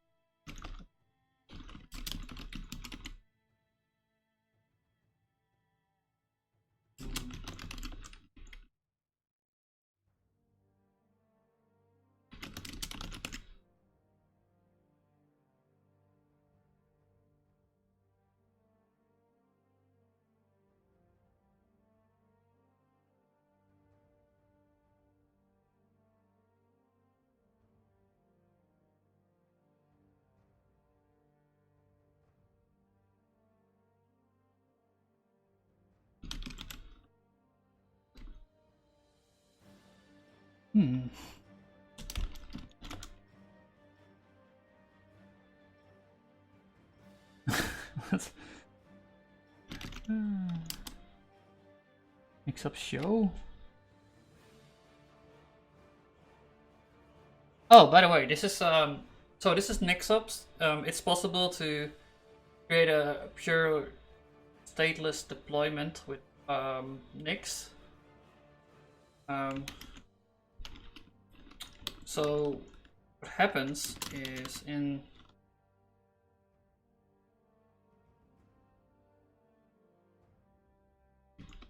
I call it Nix. You get like the run configure. This is a Nixos configuration file, which will be the configuration file of the upstream machine, or one of them. And then you can also specify how you want to make it interact with other machines through this thing. In my case, it's Google Cloud, but whatever. So like you can set up the network and which ports are open and how they interact with each other and stuff like that. And the idea is that like you write everything down in code, so you can like ship it across laptops and always make sure that the local code is running on. it's basically complete automation of the cloud, which is then trackable in Git, so you can go back in history and look how your cloud looked like years ago or something. But I'm basically building a monolith, so I'm not even using this that much. I'm just throwing everything in here because you don't need more power than this. One machine is good enough. One small machine even. Yeah, like the thing I'm doing is just throwing all the arguments in here for my web service.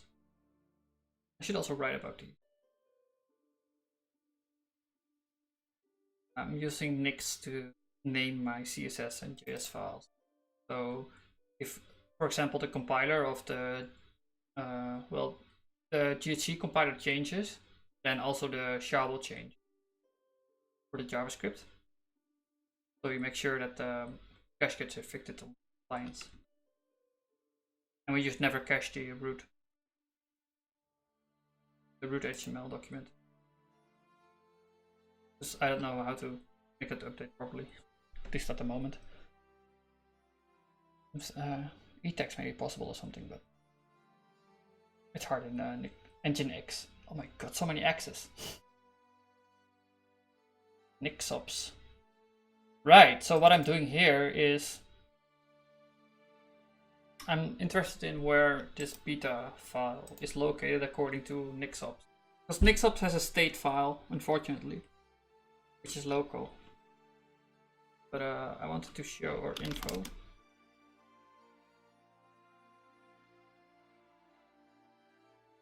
Info, yeah, how am I supposed to know? Do you have like a show or what? It's ironically enough, this Nixops thing is written in Python. All the Haskell people are using it, but no, it's Python. Whatever.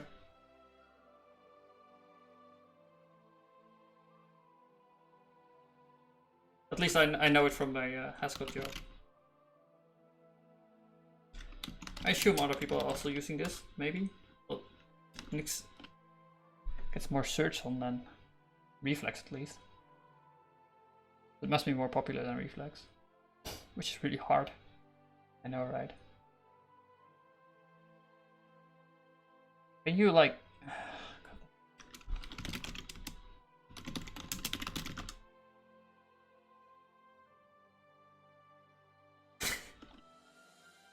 I saw it. Where? What?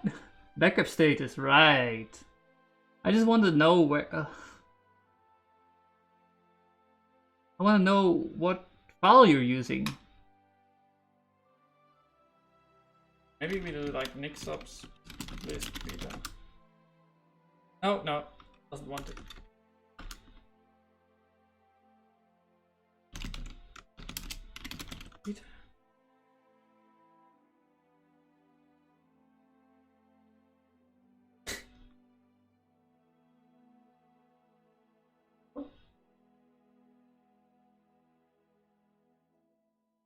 Check. What does check mean? How am I supposed to know what this does?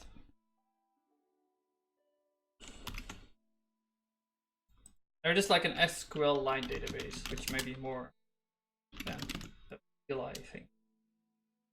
Nixops show. What happens is like in Nixops you specify the state file, which Nix file should be used for the entire deployment.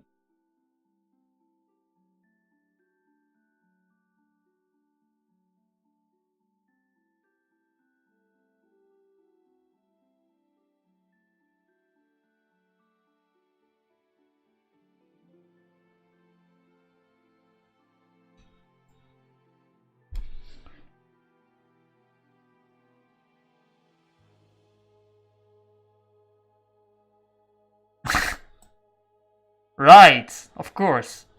How could I be so silly?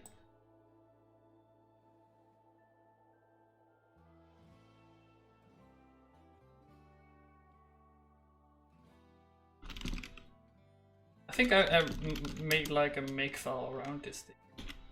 Is it so?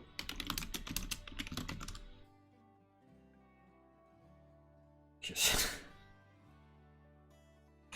Yeah, here you have them. This is a lie. So we can make a truth again.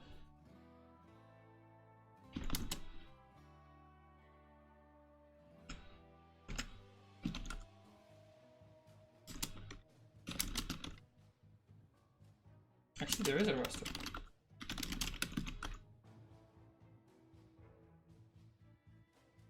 Oh, we'll just use this then. Whatever.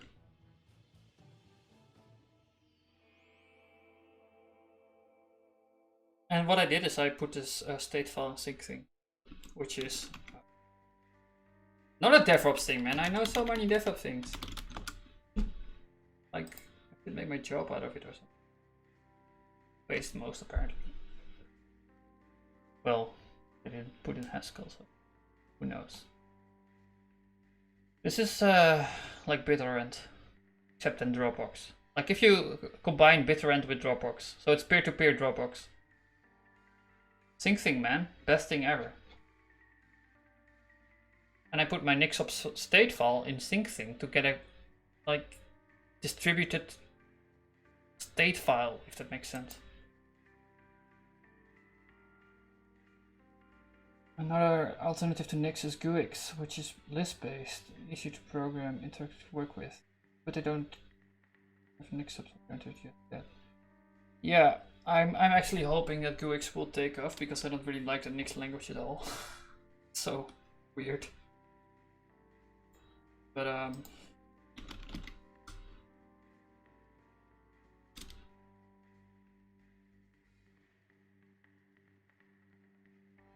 yeah, this even has less document.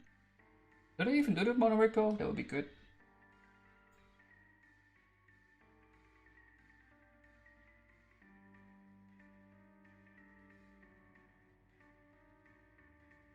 Hi, Jotaro. It's hot, huh? Ah, it cooled off here, so that's good. Yeah. Japan is pretty hot.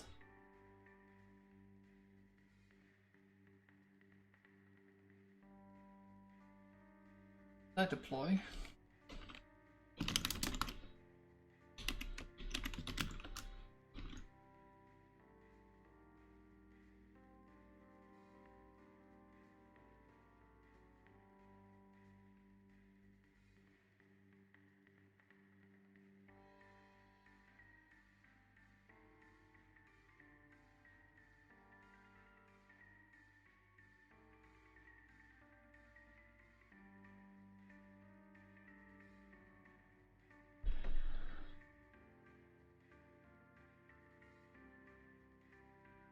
Right, so I must have deployed on this laptop then, because I can't find the journal driver. The other one for some reason. But I want that. This is weird. Like I pin everything down and it still won't find it in the other. So we're gonna have a little bit slower laptop now because I need to compile everything. Unfortunately, it's gonna take ages too. That's fine.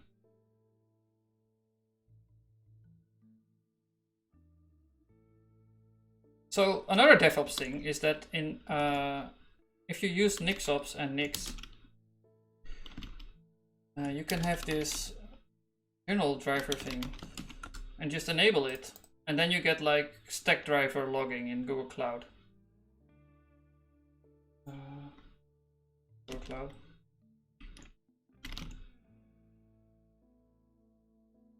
Which means that anything logged into systemd will be logged directly into your Google Cloud logging thing. Cross networks and whatever. Which is amazing. So just make sure that your logs will be available in systemd and then you can use the cloud infrastructure by just doing this. It's written in Rust, by the way. And it's like available on other systems too. But what is it called? Journal driver.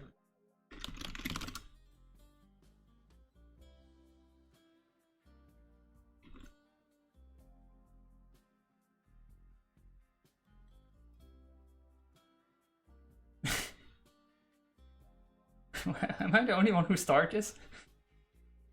Like one of the only people who start this. It's so useful though.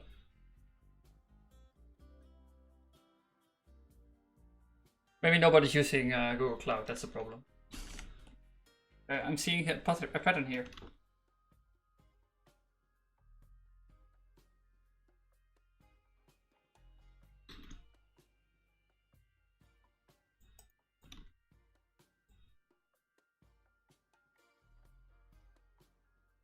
Yeah.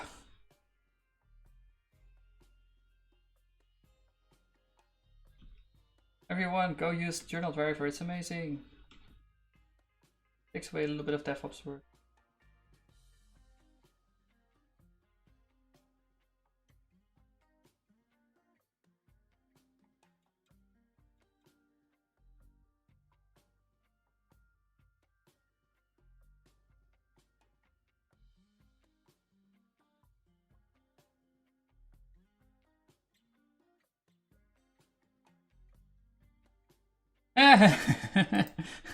Cool, they're using Nix now in Rust too. That's amazing. I feel like Nix is really spreading around a lot.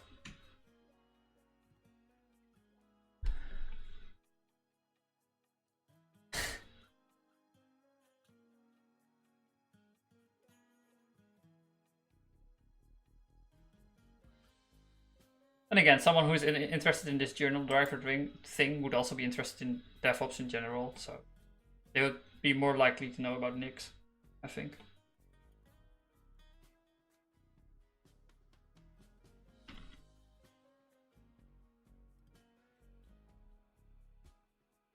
Okay, let's just start working on the other thing then. Let's building on this one too. Yeah, that's fine. Yeah.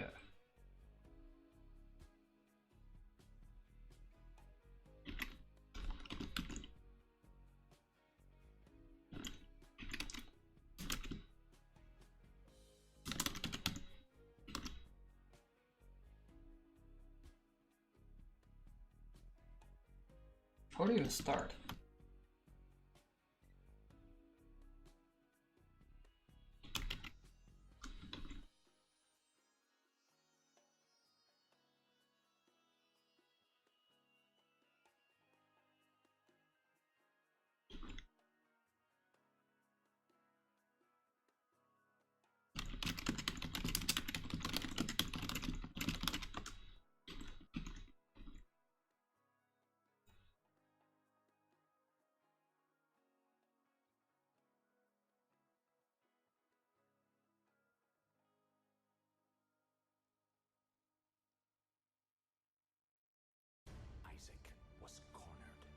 Oh no!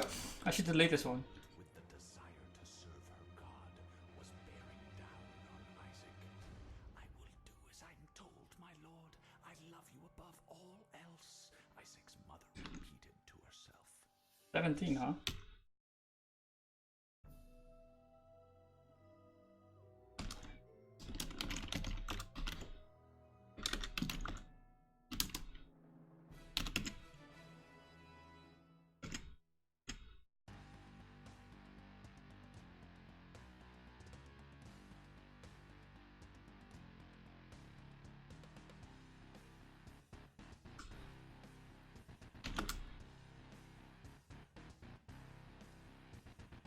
Everyone knows I'm playing game music. Feel so much appreciation, but I don't have contribution. It's a shame. No, man. Shouldn't be ashamed of that. It's for free, right?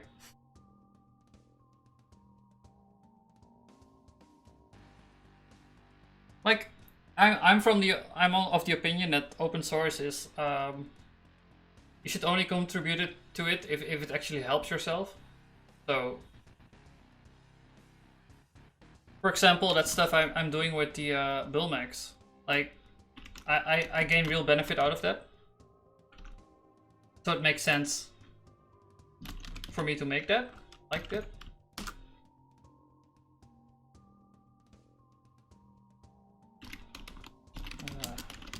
For example, I get a documentation and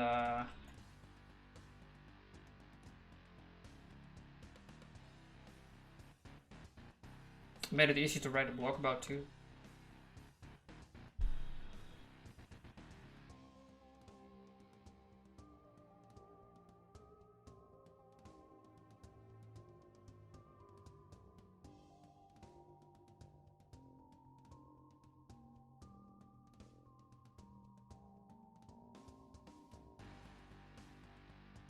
Just help yourself and then help others. Like, just take a little extra step to help others too. Even though it's pretty big usually.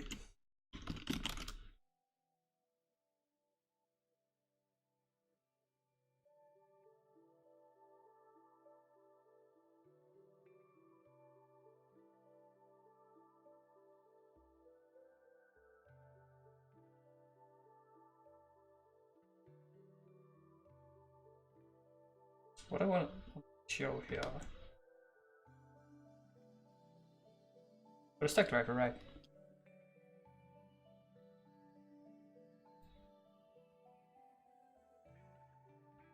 Wonder if it's working.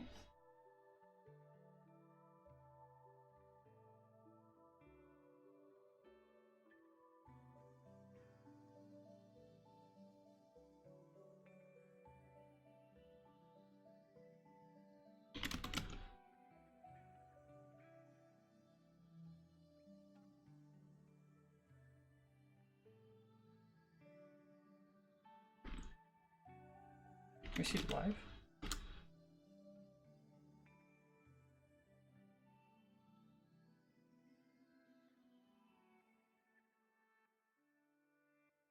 Should like log the request anyway.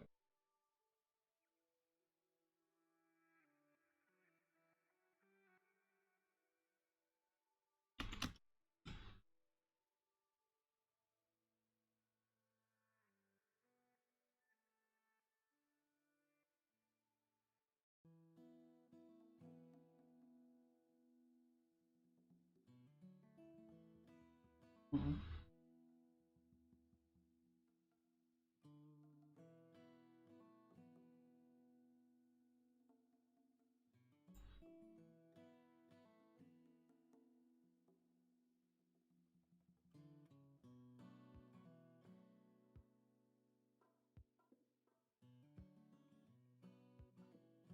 What time is this, man? ADT.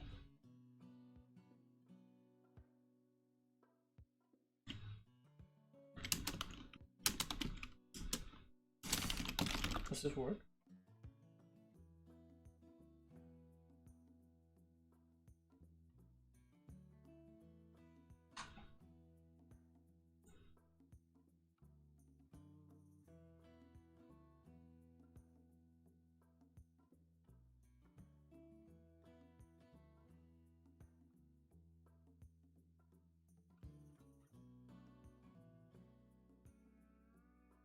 Feel the time zone is offset.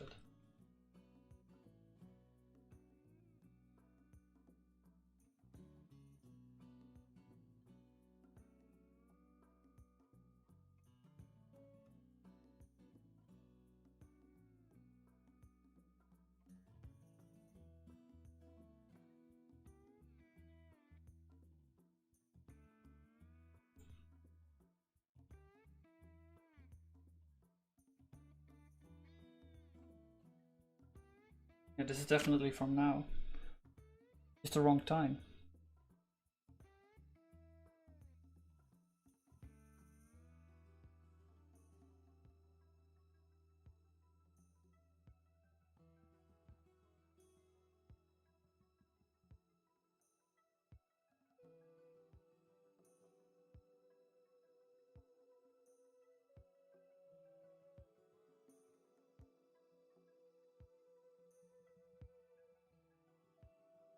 Yeah. Cool. Working. Good day, craft with lust. Haskell, whoop whoop.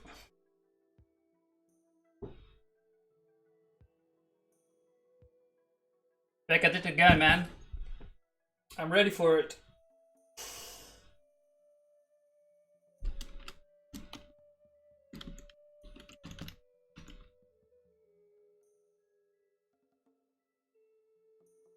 What was I doing?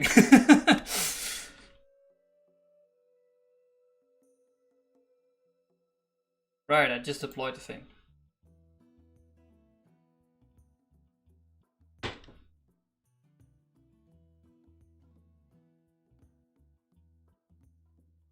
That didn't work. You're still not finished, man? What the?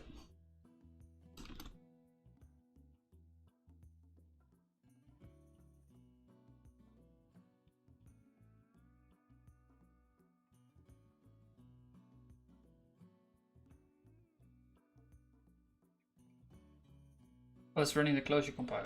Right, it's...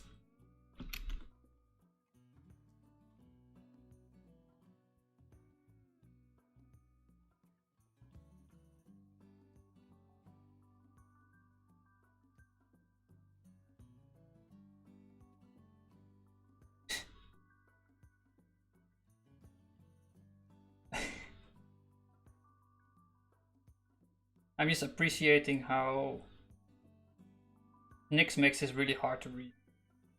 Just because of these paths. What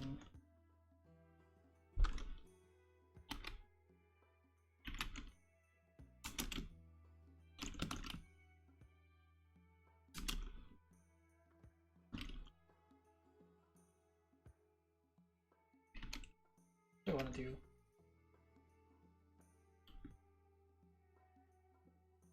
If you click on here, we can open up a window for a month view, perhaps.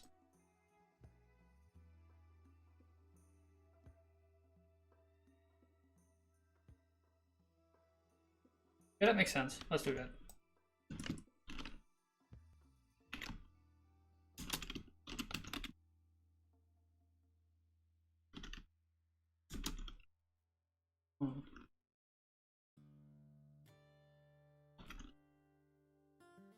All this.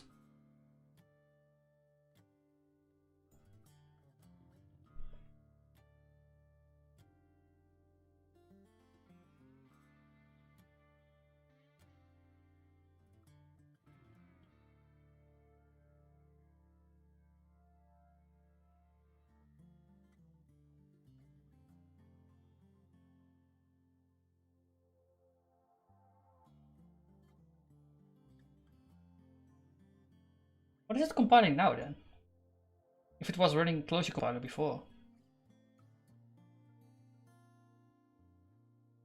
Oh no, like the JavaScript will be done first and then we make a backend separate. Right. Because this is actually cached now too. Because I did the magic thing. In the head.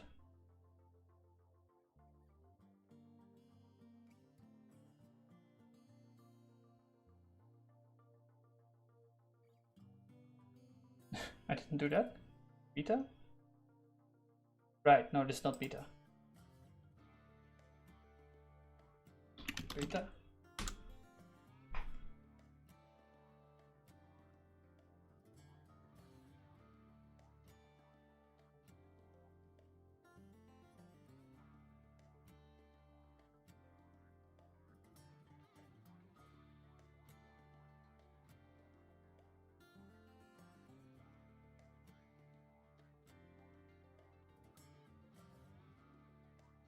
Huh?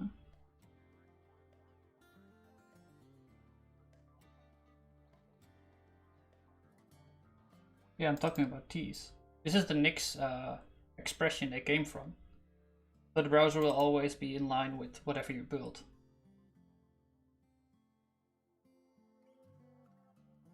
Because I'm doing that, we can actually cache the JavaScript separately from the backend.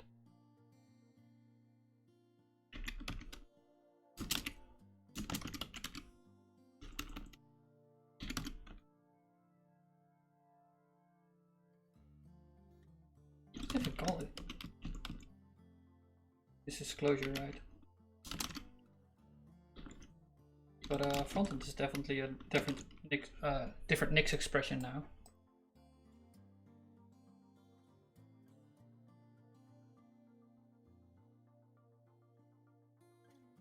So we need to do this first, and then we can do the backend. Because the backend needs it to run with this stuff for the pre-render. So the runtime dependency.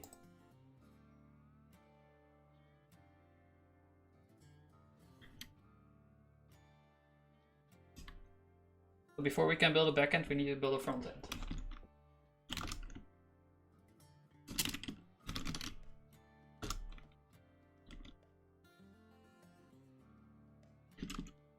Okay, I'm looking for the time now. I want to make it clickable. Not really sure what to jam all this stuff, but I think a click here is pretty good. Pretty clickable? Right. You can just add it to the user overview then. That's actually a pretty good idea. Look at the user and then see how much they worked this month or something.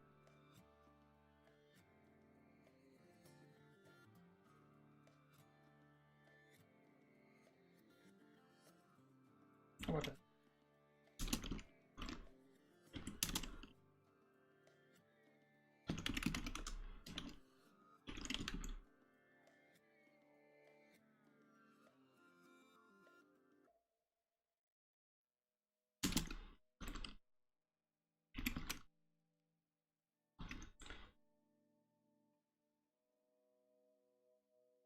Wish there was an easy way to find these.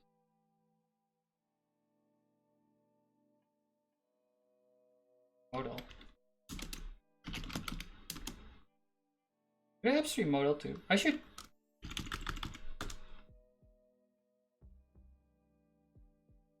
Yeah, I definitely should. Oh no, I can't do this one. But I can do the other ones.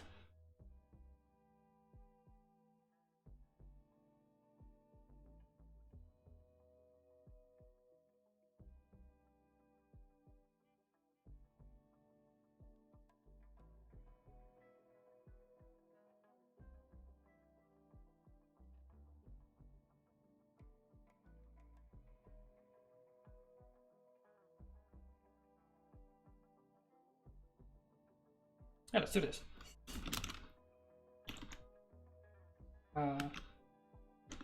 Let's make a list instead. I don't want to keep on upstreaming random shit. You have a document for this. Like just stuff I should do. But maybe I'll do this off stream too because it's not that interesting. Upstream modal. And at least I can upstream these three. Could be good. I believe these are stable. I'm using them a lot. And if you use Bulma, you should use these. Reflex. They're also pretty tricky to make.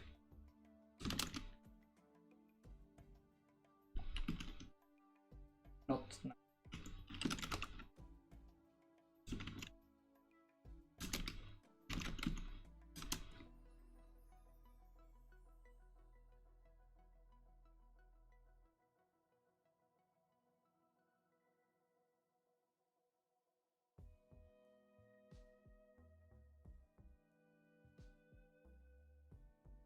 Show employee modal.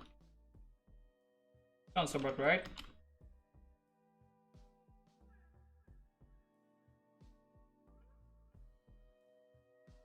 I'm thinking of just making another endpoint. Use the information. A black box? What's it even mean?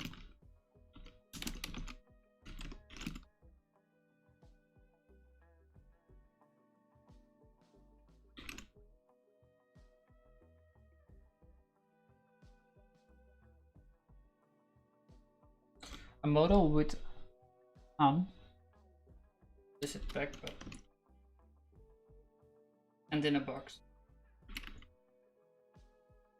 Quite often what you we can't upstream this one because it's a language. Fortunately.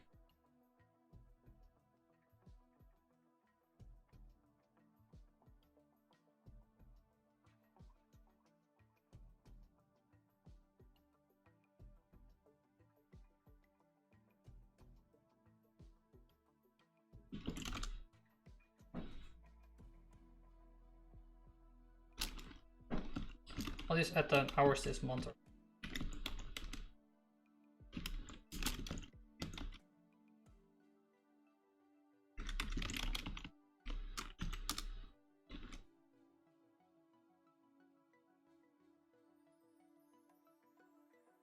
Yeah, that's fine.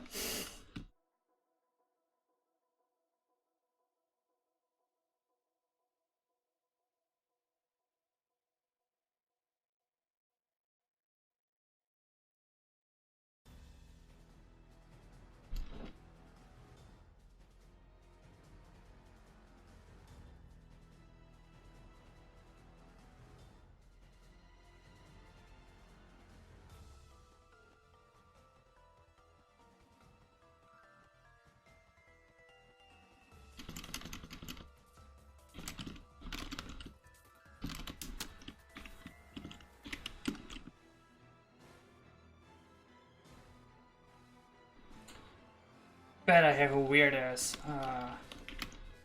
name for that.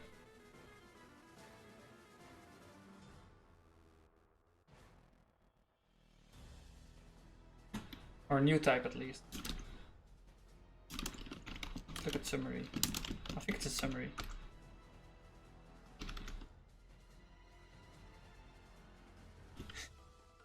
Soul count.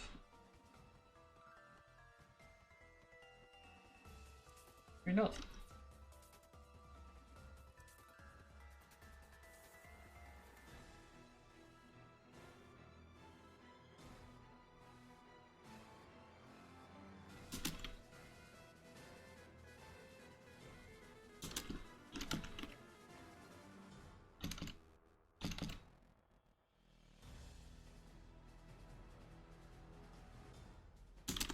I know, maybe a row.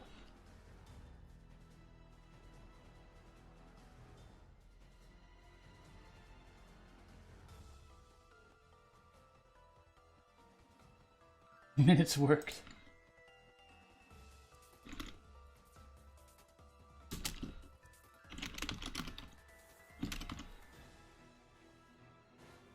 There you have it. This is what I wanted. The new type. And this makes way more sense to count it in minutes because like the lowest granularity you care about. I wouldn't imagine people worry about a minute more or less in most cases, so you could. Good measurement. Good granularity for measuring work time.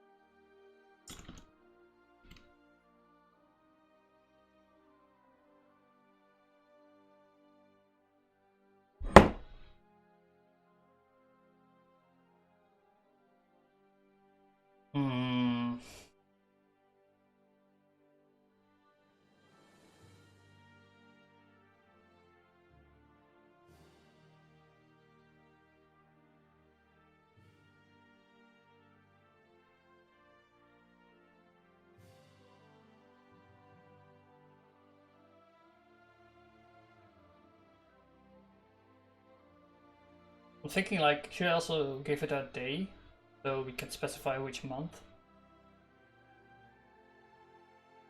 Do you have like a month thing? Data time? I think it's day, but can I make it less, well, like get a different granularity? It's the word, right? Day of week, time of day, local time. I think the granularity is day. We don't do month. Month has no point.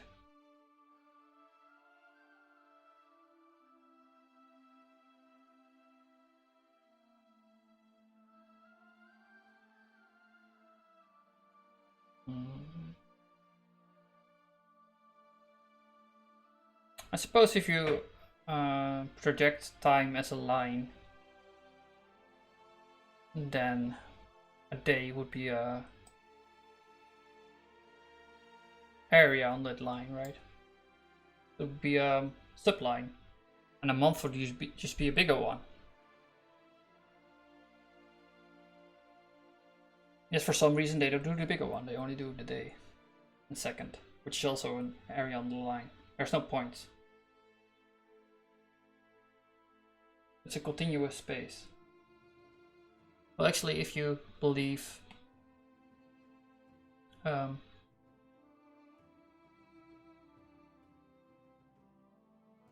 like Planck length, then there is, and it's a discrete space.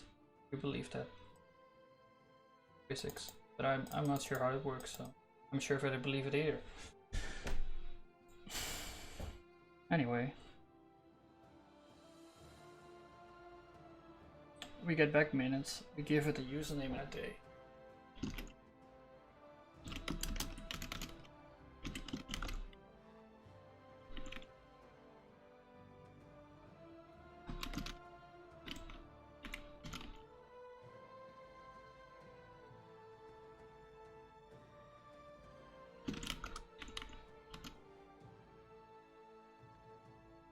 Actually, maybe we can give it a range. That would be better.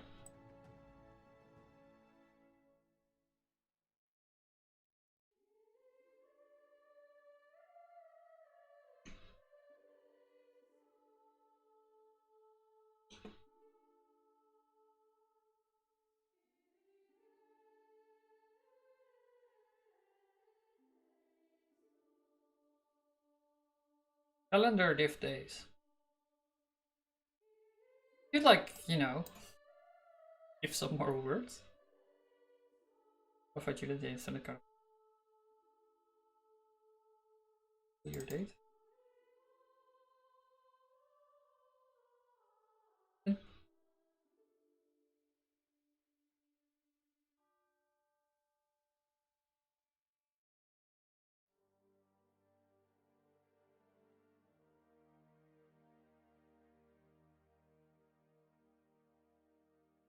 Like, you know, if you look at these libraries, you realize how complex time is. Why you don't want to do it yourself. Young PHP developing yuppie didn't realize. Now you use a library. Because they're expert. You're not.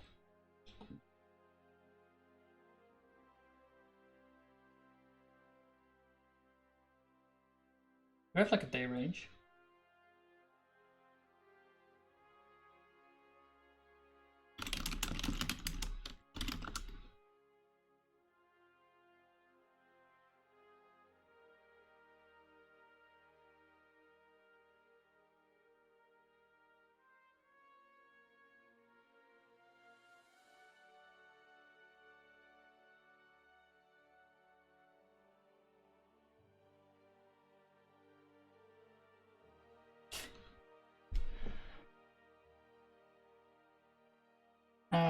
This doesn't seem to be what I want.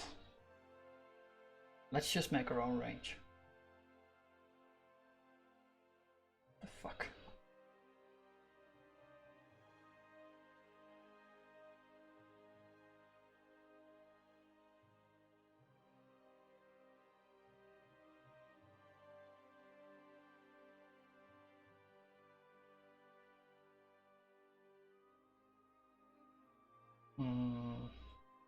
Looks pretty dead to me.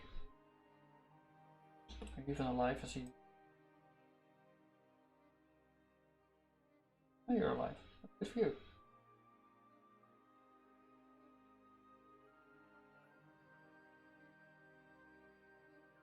Good for you, Scene. This one looks pretty dead.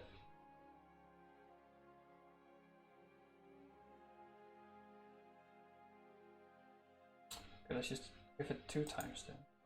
Maybe actually make a thing out of this. Entry.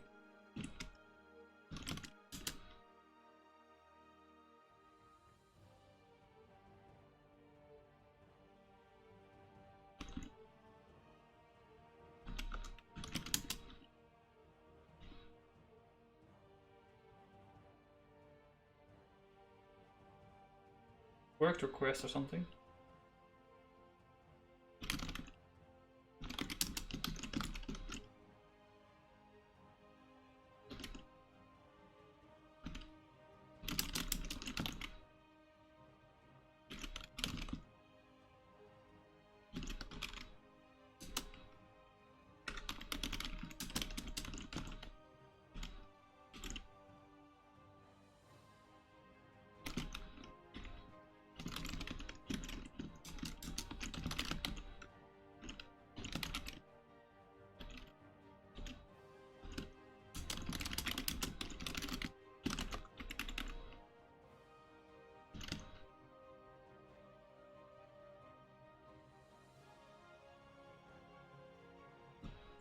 Right, we need to make a lot of things.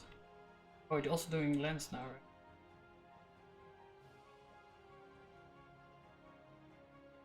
right? Right, we do it by hand because suck.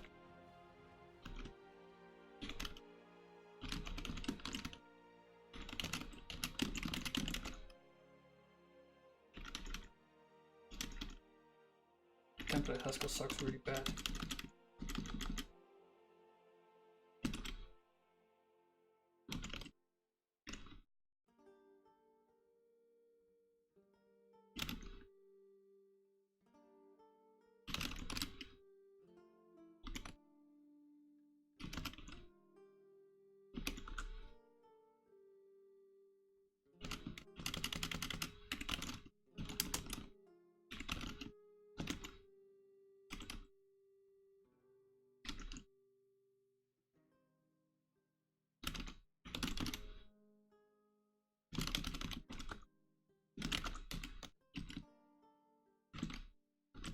Time.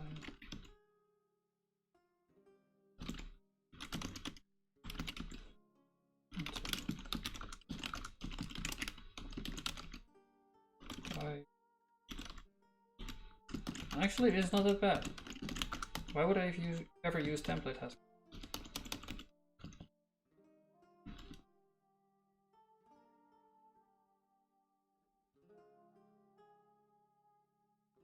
What else?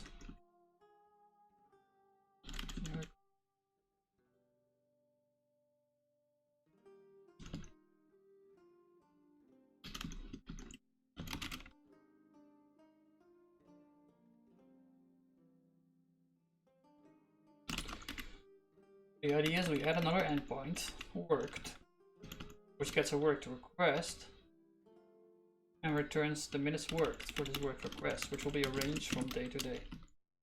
And someone. And because it's already authenticated, we don't have to care about that. Like being the right company and stuff. The authenticated API.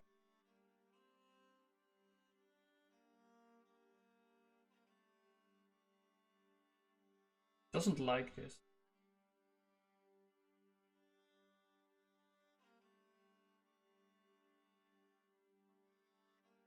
Right. I don't know how to ask. Suddenly everything is formatted. Right.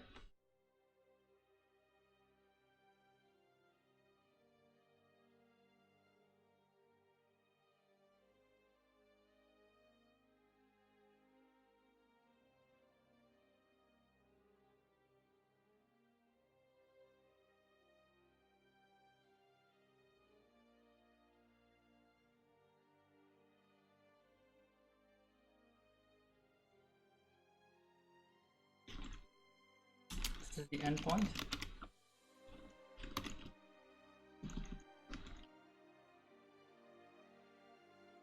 Sure. I'm thinking about I'm considering using servant generic.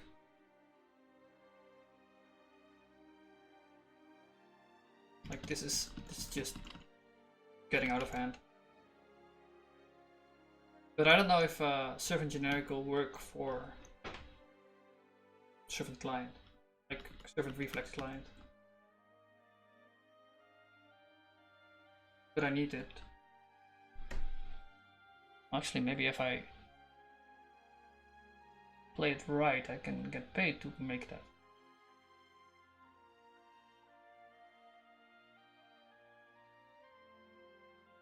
That would be good.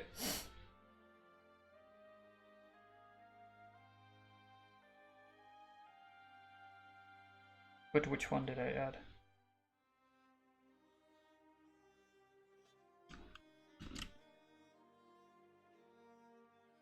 Normal joke.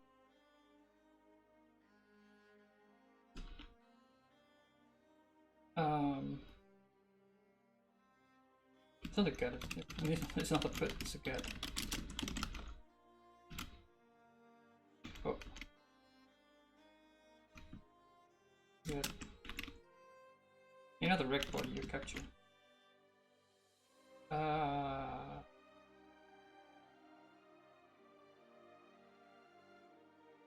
This is weird.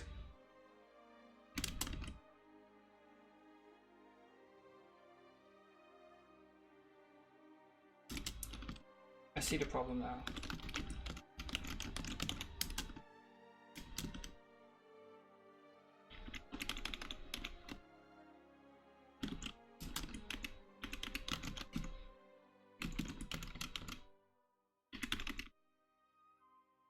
So I don't think you can do that. Well, I think you can, but I don't think it's. So reg body is like a form body, and in HTTP, if you do a reg body into do a request, you're kind of assuming it's a post. But you can also put them in GET requests, I believe. But it's just not like expected. I'm not sure if it's illegal, but I think you can do it technically. So what we'll do instead is just destructure it by hand. And get rid of this. It's fine. It's fine. Less code. Much less code. And these are in the URL. His username and whatever.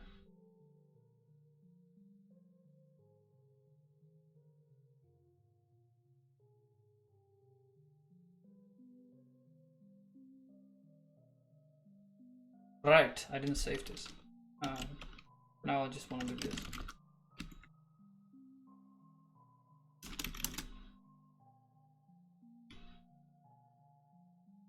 Get.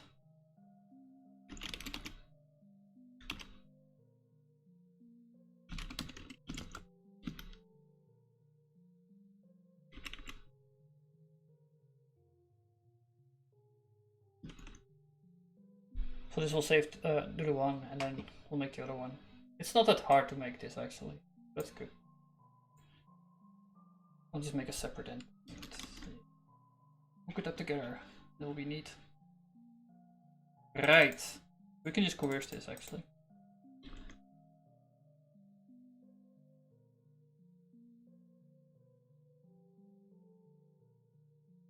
Okay, stream, don't watch.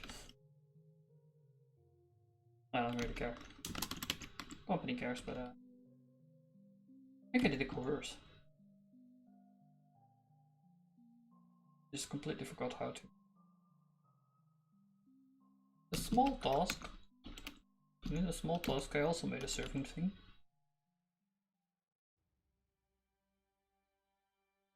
And I used servant generic like a pro.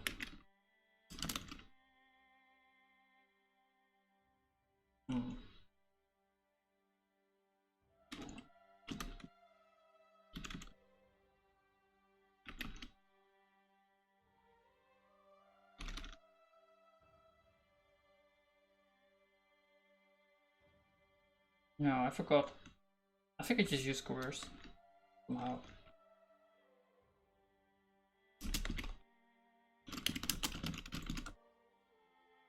So coerce is a mechanism to, well, under certain conditions you're allowed to cast types. And it has to do with that stuff. The compiler will derive instances for this thing, and then you're allowed to coerce.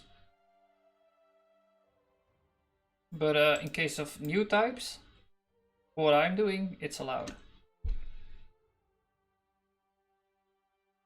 Like the instance I want to write with HTTP data, whatever.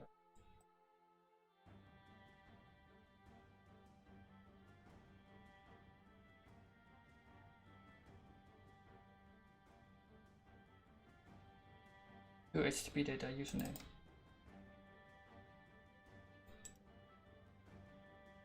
You can also do structure, but it's ugly.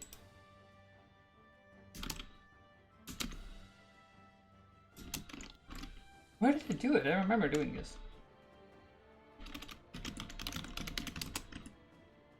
No, the other one didn't they do any servant stuff. It must have been the first one then. But I probably deleted it because I didn't need it or something.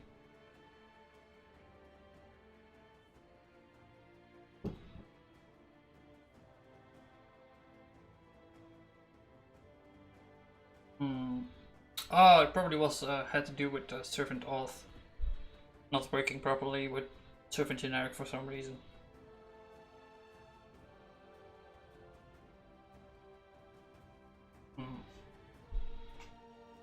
Yeah, that was it. Now I remember. Small task. It was not a small task, it was a big task, but whatever.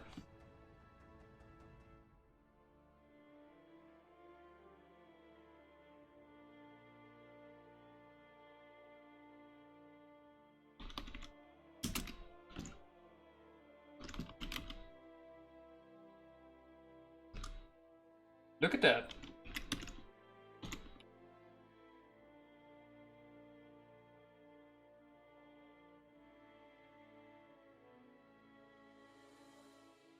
We need to tell the compiler what we're doing.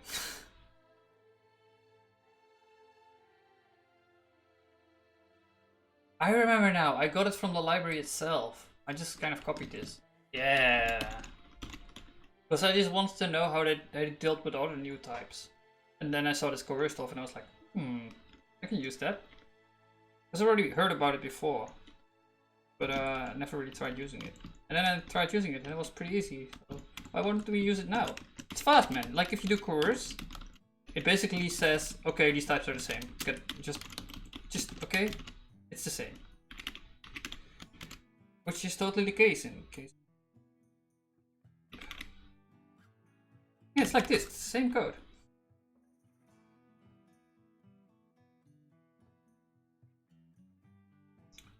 Right, so what we're doing now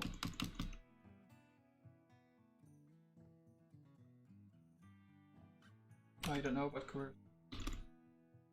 You know about this will cause everything to be recompiled probably, because username is so used so much everywhere. And we just gave it another instance. Okay. Hey Jitaro, have fun doing housework, man. See you again.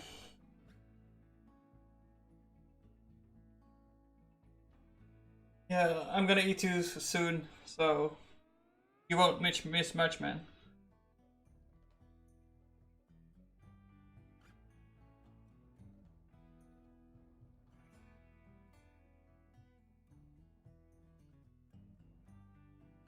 For all. Oh, it's an emoticon. Bye. I thought it was for all. Logic, there's for all.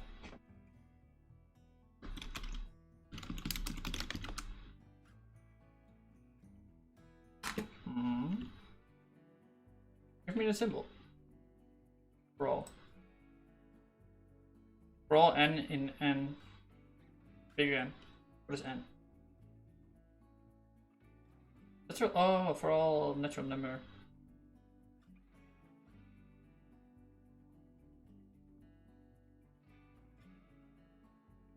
Alright, so this is how they define a function.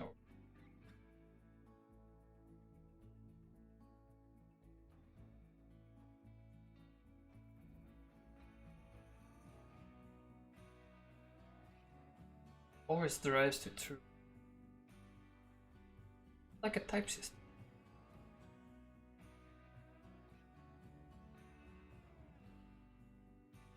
So I talked to a guy and he wanted to hook up the type system with template Haskell to Prolog. I haven't fully grasped the ramifications of this, because I think a type system is basically the same as what Prolog does. Like suspiciously similar. Because Prolog will give you true or false, and a type system will inhabit or not inhabit. Like this doesn't inhabit. But if you get it to compile, it inhabits. Right, so this is the backend. Got somewhere.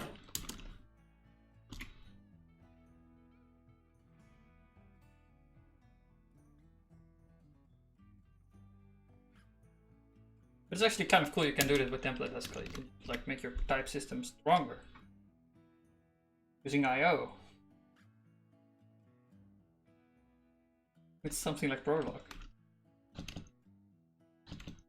I wonder if that's how Liquid Haskell works. Probably this method.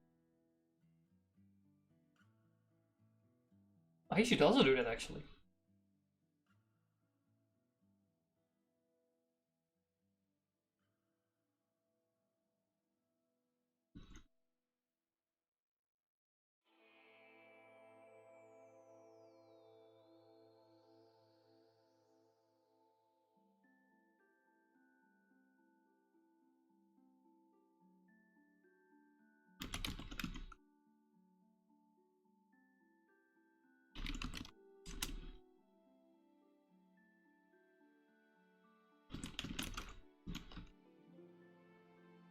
Like I need to have the right position and we can just...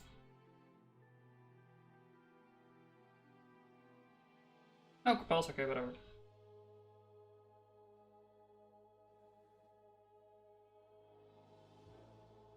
Right, let's spell out the type of this thing, this endpoint.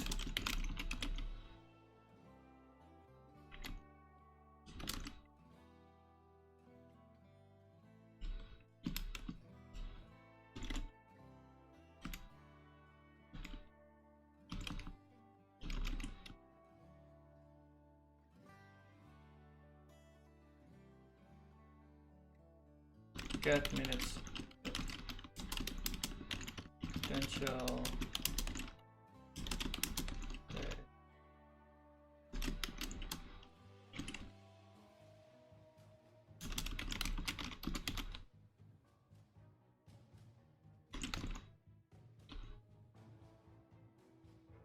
Capture day, capture day, capture username.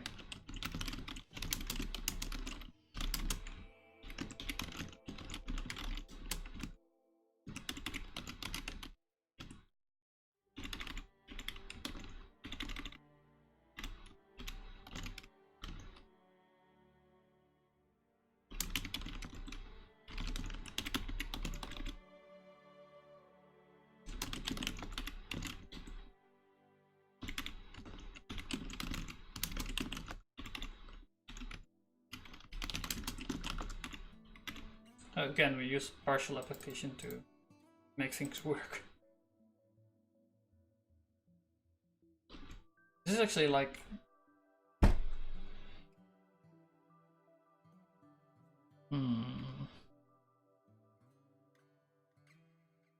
I believe you can make a reader environment out of this, and then use the hoist server thing.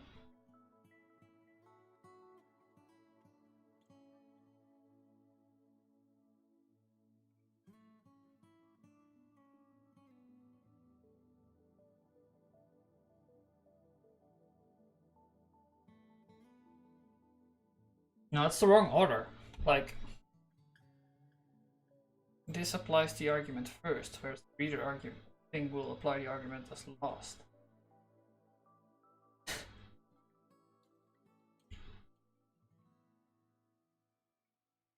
This is what this thing.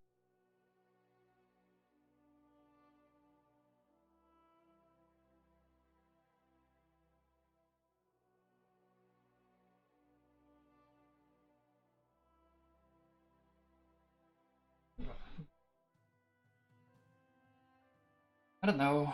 I don't know how to make this nice. I think it's possible.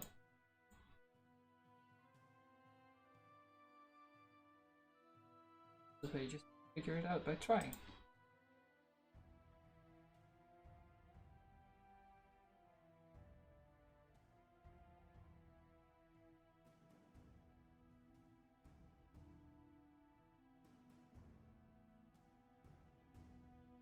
Right, we just changed the monad of endpoint.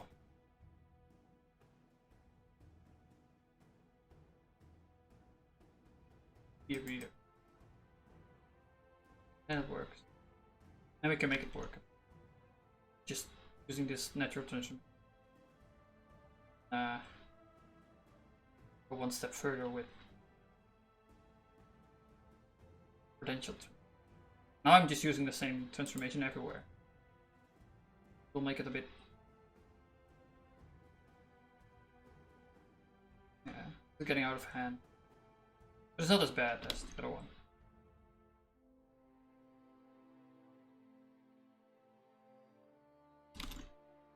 Really bad.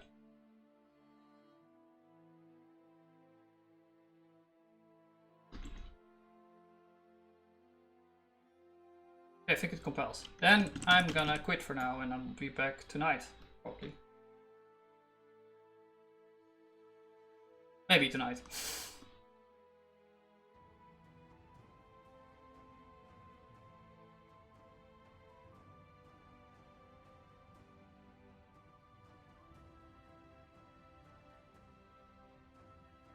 Right.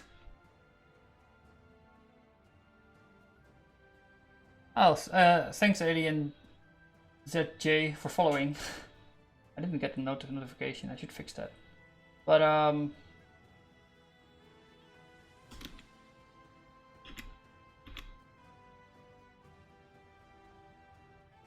yeah, maybe we'll do a raid. Mini raid.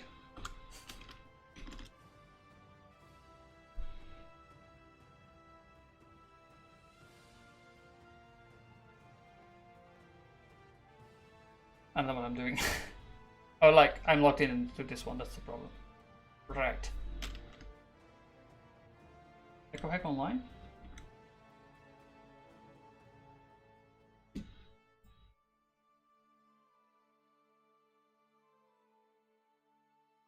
Not online now.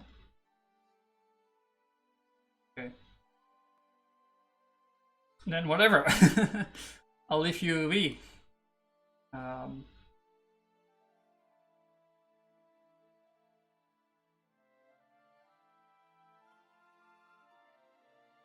Yeah, I don't want to do this.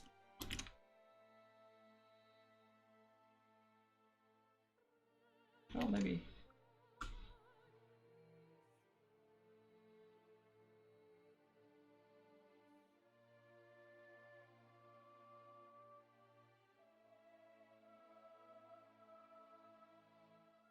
Nah, they have way too much, man. Running out of space, work stuff, quest system. I like how to say mic on.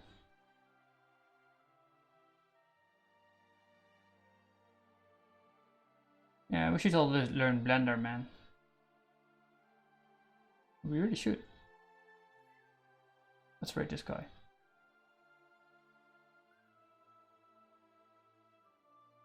I don't know how to do Blender.